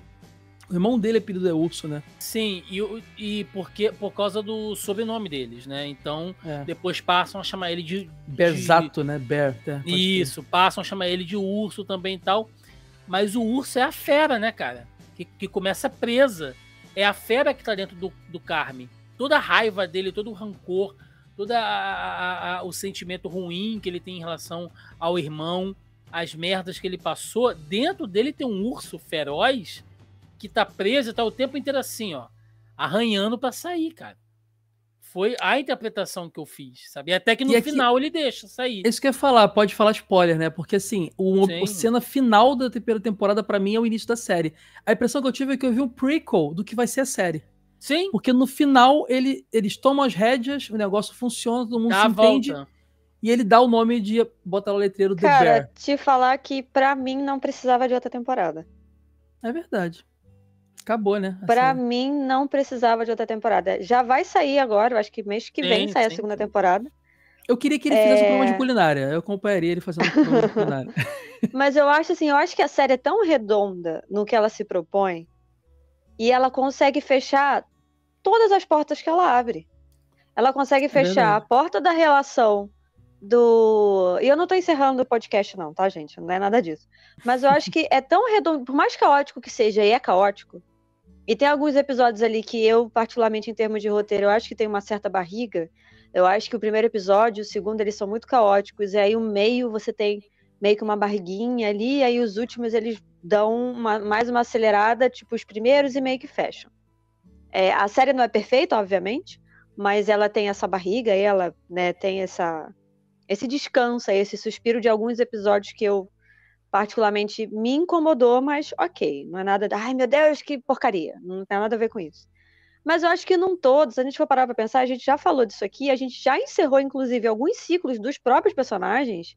Eu não vejo por que tenha que ter uma segunda temporada, saca? A gente já falou da Tina, do fato que ela aceitou, que ela, por mais que ela tenha tanto de experiência, ela pode aprender. Tecnicamente fechou. Ela pode aprender com os jovens, ela pode sim obedecer a hierarquia e chamar o Carmen de chefe. O Rick aceitou a morte do primo falso lá, que não é primo, não sei o quê, e entendeu que o Carmen sabe o que tá fazendo. O cara entendeu o negócio de patisserie, a Sidney se entendeu. Então, assim, a série toda e fecha perfeitamente, que é com o final, com o rolê das latas. Beleza, agora que a gente se entendeu, pelo menos foi essa a leitura que eu fiz, né? Agora que a gente se entendeu, a gente conseguiu acertar aqui o cardápio, o funcionamento da cozinha, a vigilância sanitária, que a gente não vai vender, que a gente vai fazer isso aqui. Agora que a gente conseguiu fundos para isso, beleza. Agora a gente vai tocar o restaurante. Para mim, encerra muito bem. É como e aí, se quando eu vi uma segunda temporada, eu fiquei... Mel. Exatamente. Aí eu falei, mano, eu não quero ver, sabe? Eu provavelmente vou assistir, mas eu falei, eu não quero ver o restaurante ficando famoso, pessoas indo lá, porque não é essa a ideia que pelo menos a série estava vendendo. O que eu entendi é que é uma série de superação familiar, Sim. Independente se você tenha laços sanguíneos ou não, porque ali praticamente ninguém tem laço sanguíneo um com o outro. As únicas pessoas que têm laços sanguíneos é o Carmen e a irmã, fora isso, mais ninguém. Então, é uma série de superação dentro de uma cozinha, que é uma parada muito caótica, totalmente caótica, independente se ela é organizada ou não. É caótico o funcionamento de uma cozinha. A galera que acompanha MasterChef já ouviu várias vezes os chefes falando sobre isso. Você tem que ser organizado, mas o caos é necessário, porque você tem que ter uma movimentação, você tem que ter a adrenalina sempre pulsando ali pra cima. E aí você vai fazer o que na segunda temporada, saca? É um negócio que eu fiquei, eu indiquei pra algumas pessoas e teve uma outra pessoa que terminou de assistir e falou assim, pra que outra temporada? Tá ótimo. Então, assim, o meu medo é que uma série muito boa, que é uma série excelente, ela é muito boa, ela é ótima, não é excelente, mas ela é ótima, ela vai cair a qualidade. Porque ela vai acabar tentando risco. se enveredar por alguns caminhos, sendo que todos os ciclos foram encerrados. Qual é o próximo agora? Fazer Só sucesso? se Precisa? inserirem novas histórias, mas realmente é perigoso demais isso, né? Pois é. Mas vocês estavam falando sobre essa coisa de que ninguém ali é uma família, né? Tem uma coisa que eu acho bonita na série, que é a hora que eles param para comer. Porque tem a refeição deles, né? E em todas as vezes que eles fazem isso, são as partes onde as coisas se acalmam. Que eles sentam para comer e tal. Então, assim, por mais que a gente esteja num caos aqui, se matando, esfaqueando um ao outro, que realmente acontece em determinado ponto, quando senta para comer, é muito legal, né? E aí é essa magia de uma refeição, né? De você sentar com alguém, tipo, o seu dia tá um caos, e aí de repente você vira pra pessoa e fala assim, vamos almoçar?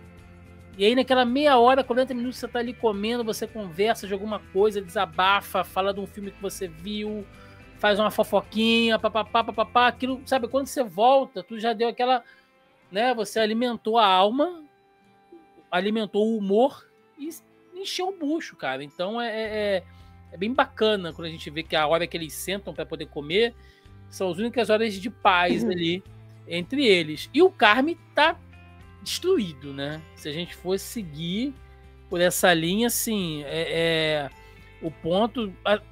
A vida dele como chefe famoso já foi ruim. Ele tem uma hora que ele tá conversando com a irmã, que ele fala, eu vomitava todos os dias antes de trabalhar. Cara, o pico de ansiedade desse cara, você imagina como é que é. Quem já sofreu assédio moral no trabalho sabe bem o que é esse sentimento. Aquela cena do cara atrás dele, você acha que isso aí é alguma coisa? Você é um merda, você é um lixo. Responde, sim, e ele mantendo, porra.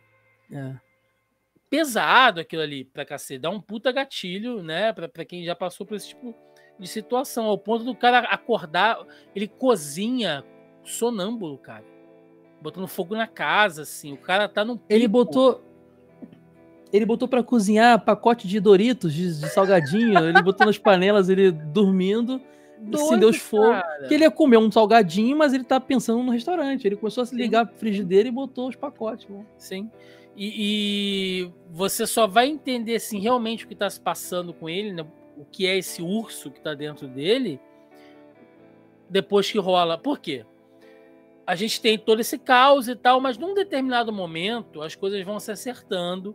Tanto é que tem esse episódio lá da churrasqueira, onde dá tudo errado, cara. Começa o episódio com o vaso explodindo, aí depois a batedeira pifa lá o fusível, aí cai a luz do estabelecimento inteiro, e aí um outro negócio também lá dá ruim, e o que tinha que entregar não vai entregar e tal. Eles decidem sair, na verdade a Sidney, né? Ela decide sair, ela manda o pessoal ir na obra, porque tá tendo uma obra na rua, né? Os caras vão lá, pegam bloco de concreto, grade de ferro, montam uma churrasqueira, o material de obra, material de construção, eles fazem ali, vendem e tal. Ou seja, a coisa tá encaminhando, né? Tá dando certo e tal. E aí vem o episódio 7, que é o caos. Que é aquele dia que dá tudo errado e a gente tem um plano sequência assim, de mais de 20 minutos, que é fantástico. É fantástico tudo. Começa com essa coisa da música que o Caio falou, porque é um metal sem coordenação, é aquele ruído de guitarra bem irritante na sua cabeça, é aquela máquina cuspindo papel o tempo inteiro, o fliperama falando o nome do jogo em looping, as pessoas gritando o tempo inteiro, panela batendo, e ele quer uma caneta e a caneta não funciona, e a Cid peitando o Rick o tempo inteiro, sabe? E a Tina perdida, cara, e tudo num plano sequência, aquela câmera girando dentro daquela cozinha o tempo inteiro, você vai ficando tonto. Olha, que episódio, que direção. É nessa hora que ele descobre também, se eu não me engano, que ela deu o risoto pro cara também, né? Não, ele descobre um pouco mais cedo, porque quando ele chega no restaurante, aquele senhor que cuida das carnes, ele tá lendo a crítica. Em voz alta. Não, porque eu lembro que é nessa confusão que ela se demite, né? Que a Sidney cansa, faz o que todos nós sempre sonhamos quando tá sofrendo assédio moral no trabalho, começa a tirar a roupa e vai embora. Não, ela quebra, ela senta assim, ela fica olhando pro nada, assim, isso não vai dar certo. É engraçado essa parada, porque quando a gente sofre assédio moral, seja qual for, a gente fica sempre ainda postergando, mas eu preciso disso. A hora que você quebra, é quando nada mais importa. Eu vou ficar sem pagar conta, eu vou ficar sem comer, nada mais importa. Você quebra, e ela realmente quebra. É muito doido isso. É triste ver a pessoa chegar a esse ponto, né? Que tem a cena do bolinho, né? Que ele taca no chão. Cara, e é muito legal porque ele taca o donut do maluco no chão, que o cara vem todo feliz mostrar, mas depois quando ele vai se reaproximando das pessoas, ele fala, pô, tava muito bom. Aí ele come. Você comeu do chão? Eu falei, comi do chão. Quer dizer, ele se importava sim com aquilo. Mas ele tava numa pilha tão grande, pô, tu vai mostrar... Tiagão, tu vai chegar pra mostrar, olha o meu donut. Porra, cara. Tinha dado uma merda porque eles estavam usando tipo um iFood, né? Um sistema de entregas. E ela deixou aberto antes da hora. Então tinha 50 mil pedidos, porque saiu a crítica positiva. Sim. 50 mil pedidos e não dava conta e prova o meu donut aí, Thiago, não sei o quê. Pô, cara, ali eu entendi. Todo mongolão, né? Todo mongolão, assim. Pois é, cara. E eu não sei vocês, mas esse episódio eu assisti ele várias vezes. A primeira vez que eu assisti foi igual um jogo de futebol, cara. Parecia que eu tava vendo uma partida de futebol, porque eu tava deitado na cama, vendo. Nossa, mas que... Quando tu vai entrando naquele ritmo, eu sentei na beira da cama e eu ficava gritando, velho, pra televisão. Porra, você é maluco? Olha, dá a caneta pro cara, mano. Não sei o que e tal. E tu vai entrando. E rola um plano sequência também, não rola? Um plano sequência de 20 minutos. Foda, cara. Imagina o câmera naqueles corredores pequenininhos da cozinha, andando pra fazer o plano sequência. É fantástico. Eu bato palma pra esse episódio sempre que eu vejo o 7º episódio. É arte... Perde só pra aquele episódio de Euforia, que a menina anda pela parede, que tudo gira. Eu não vi Euforia, então... Esse episódio é muito bom. Eu não vi ainda, não. Posso dizer. E depois disso, né, a gente já tá encaminhando aqui pro final, quando ele quebra, né, e aí quem quebra é o Carme, ele finalmente resolve se abrir lá no AA. E aí é que ele fala, e aí você entende tudo que ele tá sentindo ali. E fica uma curiosidade, Thiago, não chega nem a ser o AA, tá? É aquele Al-Anon que rola lá, que tem até no Brasil também, que é um AA para os parentes de dependentes de álcool, químicos no geral. É um grupo que trata os parentes que sofreram agressão porque o pai morreu de overdose. Então, assim, tem um porquê dele estar ali, entendeu? É porque a irmã, vai lá, fez bem pra mim, vai você também. Você entendeu o que aconteceu com o nosso irmão. Mas ele nunca se abre, né? Ele fica lá só no cantinho e tal. E nesse dia. Porque eu demorei a entender, eu falei, pô, mas ele não bebe a série inteira. O que ele tá fazendo ali? Depois eu fui pesquisar esse tal Al-Anon aí que eu não conhecia. Interessante. Legal. Vou dar um contexto melhor. E ali ele fala, né? Ele conta a história dele, de que na vida dele. Ele sempre foi o irmão mais fraco, sempre foi o irmão sem brilho, que o Michael era aquele cara, sabe, que tem o carisma, que tem o brilho, que todo mundo gosta. O Michael era aquele cara que chega tudo, assim, chama as atenções, ele domina o lugar. E ele sempre foi mais apagado, tal, viveu à sombra do irmão a vida inteira. E aí no dia que ele achou uma coisa boa, onde ele era bom, ele se dedicou àquilo ali pro irmão notar ele. Ele queria a aprovação do irmão. Olha, nisso aqui eu sou bom. Nisso aqui eu sou melhor que você. E aí ele ficou tão focado nisso que aconteceu o inverso. Ele se desconectou com o irmão. E aí ele não percebeu que o irmão estava entrando numa bad vibe, estava usando droga, estava entrando numa depressão. Ou seja, nessa busca por autoaprovação, aconteceu justamente o contrário, né? Ele se afastou, ele entrou no mundo também de merda. E aí, quando ele decidiu, tipo, quando ele cedeu por si, o tempo tinha passado e o irmão meteu uma bala na cabeça. Velho, porra, é foda essa parte, assim. Né? E é o que rendeu o prêmio ao ator, né? Ele ganhou Globo de Ouro, né? Globo de Ouro. Ele ganhou aquele People Choice também. E foi indicado outras coisas, indicado ao Emmy e tal. Porque nessa cena ele é bom a série inteira, mas ali você vê que ele tá falando, sabe? O cabelo pra cima, a roupa desgrenhada. Não, tudo que eu mais queria nessa série é dar um shampoo pra ele, cara. O cabelo dele tá oleoso a série inteira e eu acho que ele tá sempre com aquele cheiro, porque cozinha, tu sabe, né? Sabe, cheiro ainda mais cozinha. aquela cozinha, cara. Ele deve não tem nem coifa aquilo, não tem coifa aquilo. Não tem. O cabelo dele é oleoso pra caramba, não precisa de gel, ele só joga pra trás e fica assim. E aí tu acha que nada pode ficar pior, né? Tem uma despedida de solteiro no bar, os caras quebram tudo, sai na porrada. Até que ele recebe, né, a carta da mão do Rick e tem lá o bilhete do irmão. Tipo, ó... Cara, eu até anotei aqui o que tava no bilhete, peraí. Ele fala assim, te amo, cara, deixa rolar. Cara. É isso, e naquela simples frase... Ele entende o irmão. Tipo assim, aqui é o meu irmão. Aqui eu tô recebendo o conselho que eu receberia se o Michael tivesse aqui. Ele não ia me dar sermão, ele não ia passar a mão na minha cabeça, ele ia falar, cara, foda-se, deixa rolar, mano. Se desprende dessa merda aí, sabe? Tipo, porra. E ele deixa uma receita de molho de tomate também, né? Ele deixa a receita do macarrão. Do macarrão lá, do espaguete, que é onde ele descobre o dinheiro. Todo o empréstimo que o Michael fez. Tá tudo guardado dentro das latas de molho, né?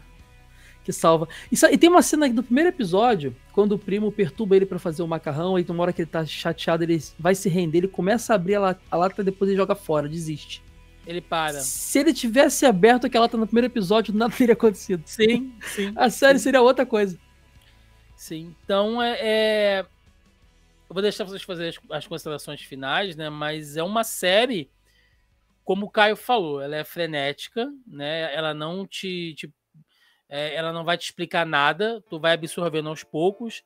Eu tenho que, mais uma vez, cara, aplaudir não só o roteiro, mas a direção do Storer, né, do Christopher Storer, e a música, né, Caio? Eu queria falar sobre a música, que é um ponto à parte, que boa parte dos episódios que são caóticos é sempre um metal de fundo. É rock and roll total.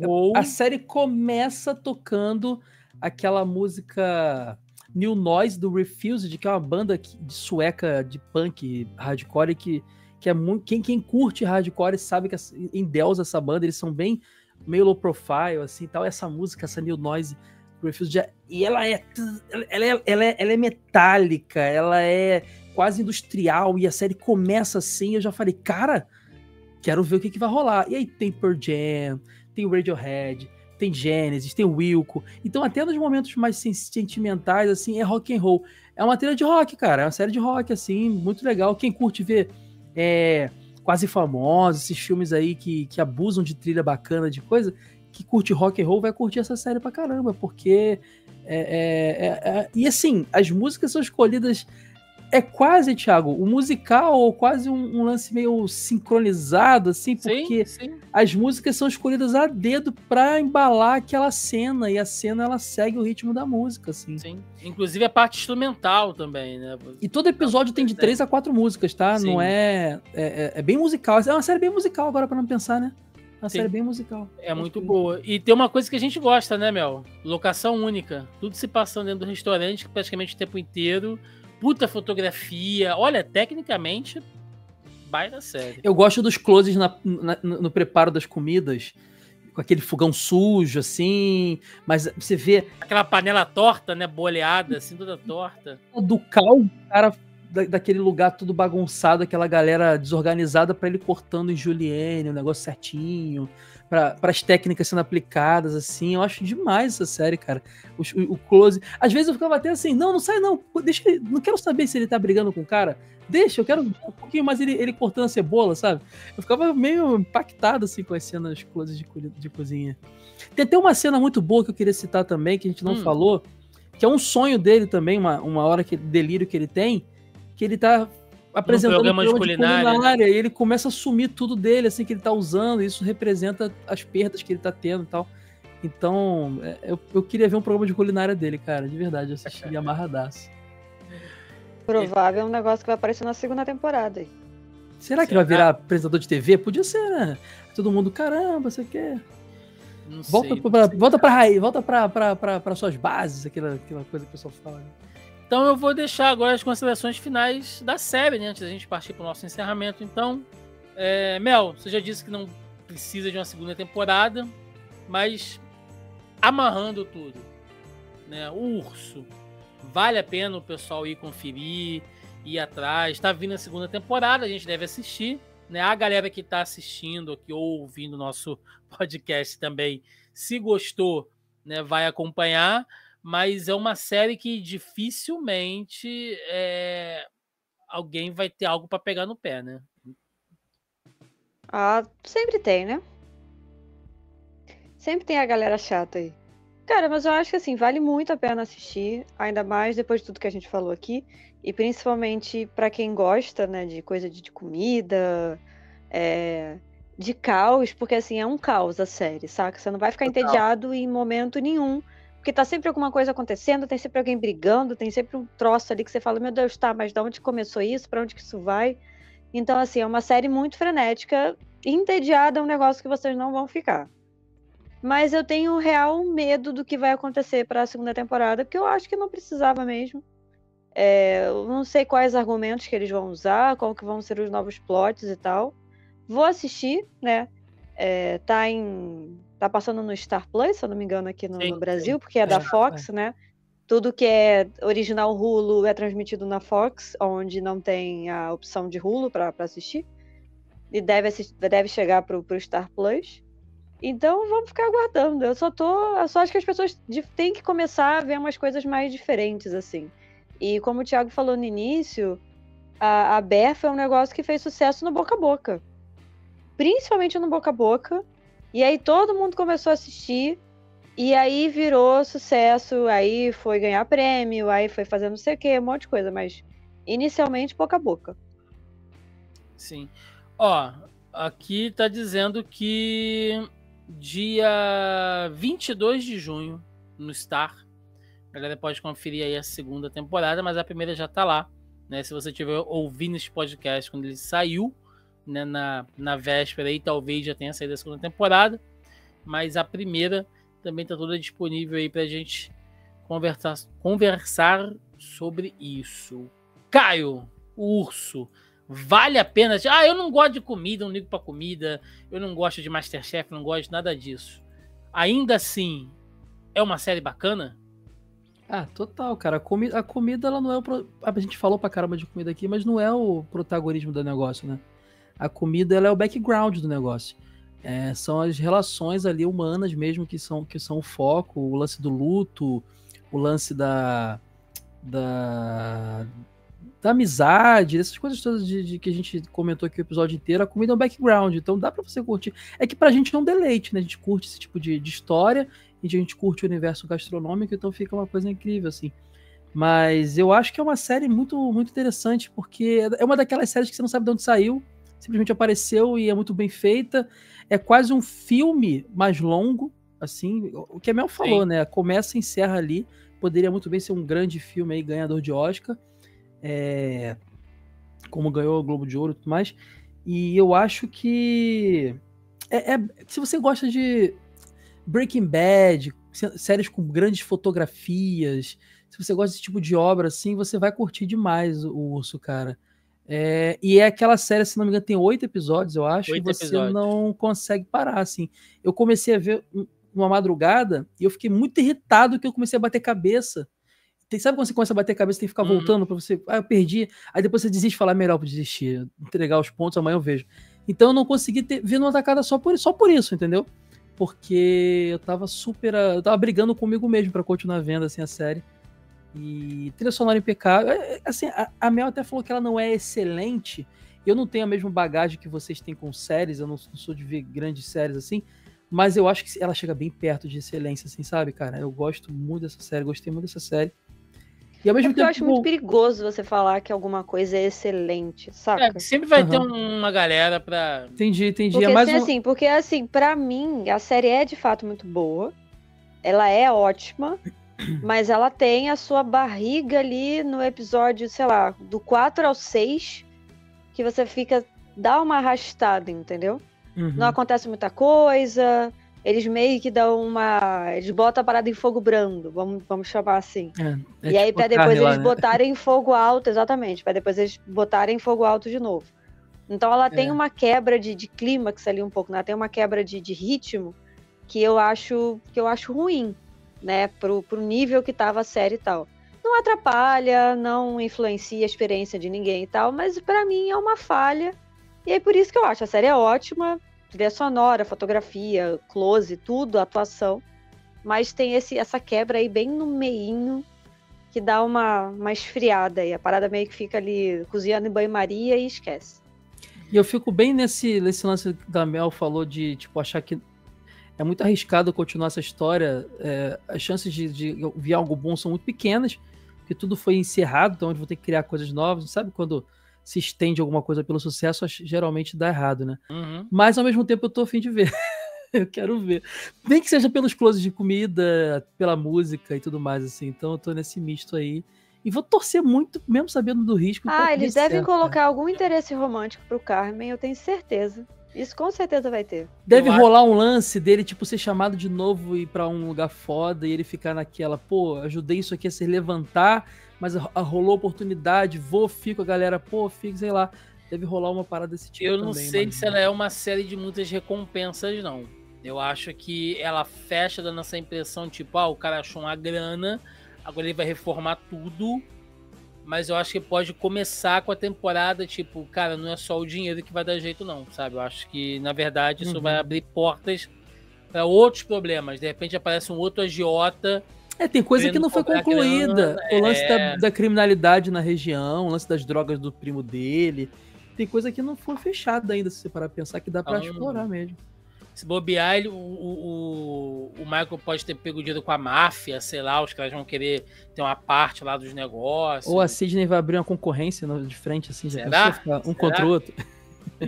É isso, gente. Vamos lá, vamos pro Mas encerramento. eu recomendo muito a série. Perfeito. Vamos pro encerramento então, vambora. E chegamos ao final de mais um Zoneando Podcast. Hoje falamos sobre The Bear, o Urso, série aí do Star Plus.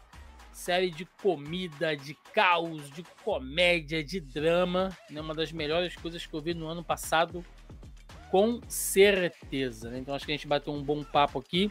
Não só sobre os personagens, né? Comida, a gente falou um pouco de comida que também foi bem legal. A gente saímos um pouco, né, da nossa caixinha, da nossa rotina. Então acho que acabou sendo um trabalho bem legal. Então agora é aquele momento para recadinhos, jabás, o que vocês tiverem aí.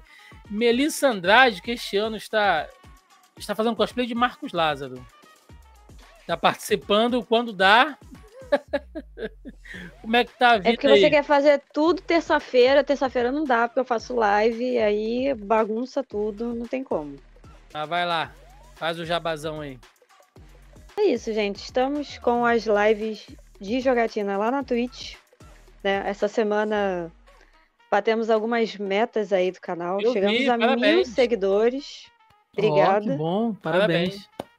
Chegamos aí aos 1.000, acho que tá 1.002 agora, sei lá, porque eu sempre tenho medo da Twitch, sempre tira 1 ou 2 ali. Eu falei, puta, tá 1.000 certinho. Tomara que alguém mais, né? Porque sempre baixa. Batemos outra meta também, que era de conseguir o jogo do Diablo 4 para jogar, porque eu falei que eu não ia comprar o jogo. E tive 2 donates aí do dinheiro físico que fizeram Pix. Então tenho a grana para comprar o jogo agora. Tô vendo se a Blizzard vai notar a minha pessoa, porque eles me deram a chave da beta fechada. Então tô vendo aí se a Blizzard vai notar a minha pessoa de novo, vai me dar um jogo completo. Vamos ver. Então teremos no lançamento dia 6, né? Não sei quando que vocês vão ouvir esse podcast, mas a partir do dia 6 de junho vou estar jogando Diablo 4 lá no canal. Vamos ter, para deleite do Thiago aí, Street Fighter 6 também. Vou comprar o jogo? Não. Alguém se ofereceu para me dar, falou, eu te dou, você joga? Eu falei, eu jogo, você me dá o jogo. Então, um outro viewer do canal se ofereceu para dar o jogo, não vou negar. Então, vamos ter Street Fighter 6 aí também. Joguei a demo, fiz a World Tour lá, tô curiosa para ver qual que vai ser da história da campanha. Então é isso. Eu tô com foco mais na Twitch mesmo, fazendo live de jogos todos os dias, menos sexta, domingo e segunda. Tô produzindo conteúdo, é ótimo. Conteúdo pro TikTok também. As reviews dos jogos, reviews de qualquer coisa que eu assisto, série, filmes e indicações. Tá lá no TikTok. Estamos no Twitter, estamos no Instagram. Eu estava no YouTube, mas eu confesso que eu desisti do YouTube. É muito ruim fazer conteúdo de 59 segundos, que é o máximo que eu posso fazer de shorts lá. Fora isso, é um outro formato, então eu dei uma parada no YouTube. Mas o TikTok tá indo bem, tá? Meus videozinhos lá estão batendo às vezes 2.000. O vídeo do Mário chegou a quase 10.000 views, então assim... Boa. Aos poucos a gente tá chegando. E é isso, gente. Lives na Twitch, todos os dias a partir das 9 da noite, menos sexta, domingo, segunda. Às vezes tem live sexta. Se tiver lançamento de jogo sexta, eu faço live sexta. Mas domingo e segunda não tem live. E é isso, tamo indo. De pouquinho em pouquinho, a gente chega Maravilha. Lá. Meu querido Caio Hansen, olha, abri aqui uma janela para fazer uma pesquisa. E aí o Google já me jogou aqui, ó. Antes de eu chamar o Caio, ele me jogou aqui, ó. Especialistas em risoto. Me deu um link aqui, então é um sinal, Caio, é um sinal que você realmente tá de sacanagem, Tô falando, juro, tira o print pra você ver aqui. Joguei aqui e apareceu especialistas em risoto. Meu querido, muito obrigado. Não podia fazer isso aqui sem você, cara. As pessoas que eu mais converso de comida aí, você, Mel, falando sobre isso. Então, espero que você tenha curtido bastante, cara. Saiu um pouco da caixinha, de nostalgia, de anime, O pessoal que gosta de me chamar pra gravar coisas, se você eu sempre tento ir em tudo, às vezes demora e tal, porque eu gosto de sempre prestigiar todo mundo, porque quando eu comecei também eu ficava feliz quando alguém prestigiava, mas se você quer me ver super animado e correndo, me chama pra falar de coisas fora dos nichos que eu já atuo, principalmente música e comida, que são dois assuntos que eu amo. Que eu sempre quis produzir conteúdo, mas não dá pra fazer tudo, né, cara? Então, não dá. A gente tem que... Mas então, cara, pessoal que quiser consumir meu conteúdo lá, ver o que eu tenho feito, eu faço o Super Soda. O Super Soda, hoje em dia, ele é uma espécie de hub, cara. Você vai em supersoda.com.br, a gente tem lá 3 podcasts, que você pode achar também nos agregadores, que é o próprio Super Soda, que é um podcast de nostalgia, e também fala de coisas novas esporadicamente, focado atualmente em desenhos animados. Porque o Super Soda é um laboratório. Então ele tá nessa fase, já teve outras fases, ele tá nessa fase de animados. Então um dia pode virar uma outra coisa, assim, eu sempre tô experimentando nele. Então já tem muita coisa legal, já falei de Thundercat, Caverna do Dragão, muita coisa bacana. Tem o Care, que é um podcast de cultura pop asiática, então tem anime, mangá, tokusatsu. Tenho vontade de fazer até episódio de K-pop lá, cosplay, eu quero abordar de tudo, assim, então é bem legal. Quem curte anime e tudo mais é o lugar certo. E tem o Dinotronic, que é um podcast de jogos, de videogame com mais foco em nostalgia, que vira e mexe também, tem um joguinho novo aqui, outro ali. E são todos sucessores espirituais do que eu já fazia antes, lá no Names Overdrive, no Retro Geek, no TV de tubo, no Jogo Velho. Hoje eu concentrei tudo que eu faço nesse lugar chamado Super Soda. E começamos um canal, Thiago, há pouco tempo, baseado nos seus vídeos de React, que eu sou fã pra caramba. E fiz alguns vídeos lá e tô aos pouquinhos tentando manter periodicidade. Então sigam lá, youtube.com/supersodabr. Em todas as redes sociais eu sou supersodabr. Tem vídeos curtos também saindo. Então aos poucos a gente vai ter apoia-se em breve, quem quiser me ajudar a manter o projeto. Aos pouquinhos, Thiagueira, aos pouquinhos a gente chega lá. Chega. Sabe como é que é? Com certeza que chega. Ó, só pra não dizer aqui, ó, que é calúnia, mandei pro Caio aí agora o print do especialista em risoto que apareceu aqui. Falei do Caio, abri a página, veio logo de cara ali, ó, especialista em risoto. É ou não é verdade? Mas quem que você viu aqui? Especialista? Não sou eu não, cara. Não é você, mas tô falando.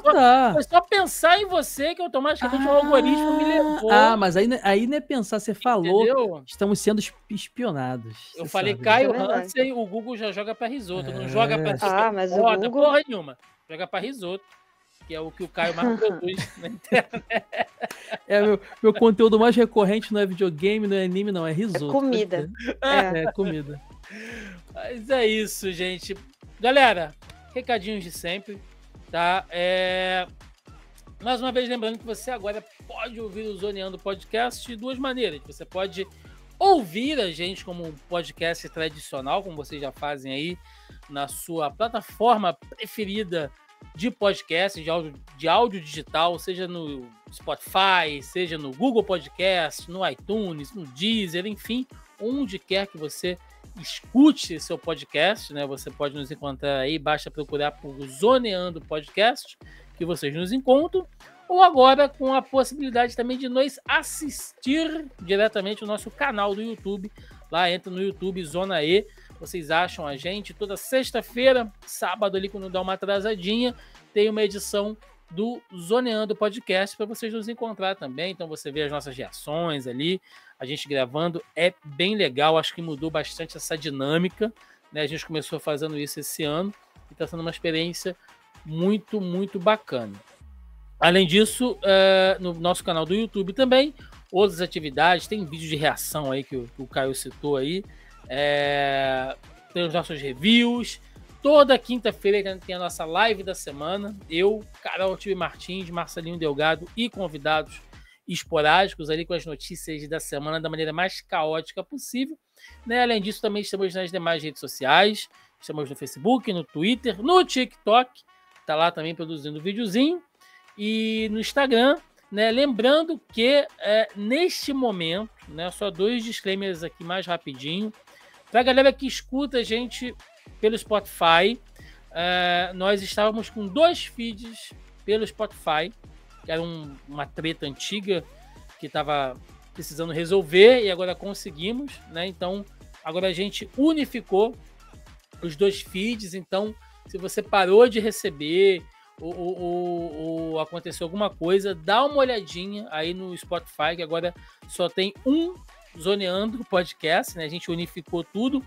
Pode ser que tenha havido uma perda ali de métrica, de assinante, então verifique se você ainda está seguindo a gente pelo Spotify e, por favor, avalie a gente lá com as estrelinhas, que ajuda bastante, né? Porque nessa divisão ali de feeds a gente perdeu muita métrica, né? Mas agora está resolvido e, enfim, como o Caio falou, é vida que segue. E o nosso site, até então, ainda está fora do ar, né? Por causa dos ataques que nós sofremos. Mas a gente está trabalhando nisso aí para restabelecer tudo, a produção de conteúdo continua normal, não é isso que vai impedir a gente, não. É isso, pessoal. Sigam a Mel lá na Twitch, lá no TikTok. Vai ter link aí embaixo para os projetos do Caio também, para a galera seguir lá no Super Soda, os podcasts dele. Também, galera de alto nível aqui, garbo e elegância. E deixa nos comentários o que vocês acharam, né, do urso. Fala aí se vocês, de repente, querem que a gente produza mais conteúdo sobre comida. Tem um monte de filme, cara, que fala de gastronomia, séries, tem esses documentários. A Netflix tem um monte, né, dessas coisas, tipo Isso é um Bolo, né, que é um programa só de coisas que parecem bolo, que parecem coisas, mas que na verdade são bolo, assim, né? Ou então, sei lá, os reis do churrasco, mestres da fritura, né? Quem sabe a gente não faz. Cara, frita sorvete, mano. Meu Deus, cara, um negócio muito doido, assim. Tinha uma sobre food trucks do mundo, né? De comida de rua também. Sim, essa é bem legal. Sim, então tem o Top Chef, tem o Iron Chef, que é sensacional. Inclusive, o Iron Chef dos Estados Unidos é apresentado pelo Mark Dacascos, cara. Assistam. Sério? É divertidíssimo. Que aleatório. O cara faz o filme de Cavaleiro Zodíaco outro dia, apresenta programa de culinária no outro. Que cara divertidíssimo. E a versão Brasil é apresentada por aquela menina Fernanda, que fez as Chiquititas. Fernanda Souza? É Souza o sobrenome dela? Ela é uma outra menina que apresentam, que é bem legal também. É bem divertido. Enfim, se vocês quiserem, a gente traz mais esse tipo de conteúdo aqui, porque falar de comida é sempre um prazer. Se deixar, a gente fica aqui a noite inteira. É isso, gente. Não esqueça de deixar seu comentário, avalie a gente aí, curte, né? Se inscreve no canal se você estiver acompanhando pelo YouTube. E é isso. Até a semana que vem. Um abraço e até mais. Valeu! Tchau, tchau. Beijão.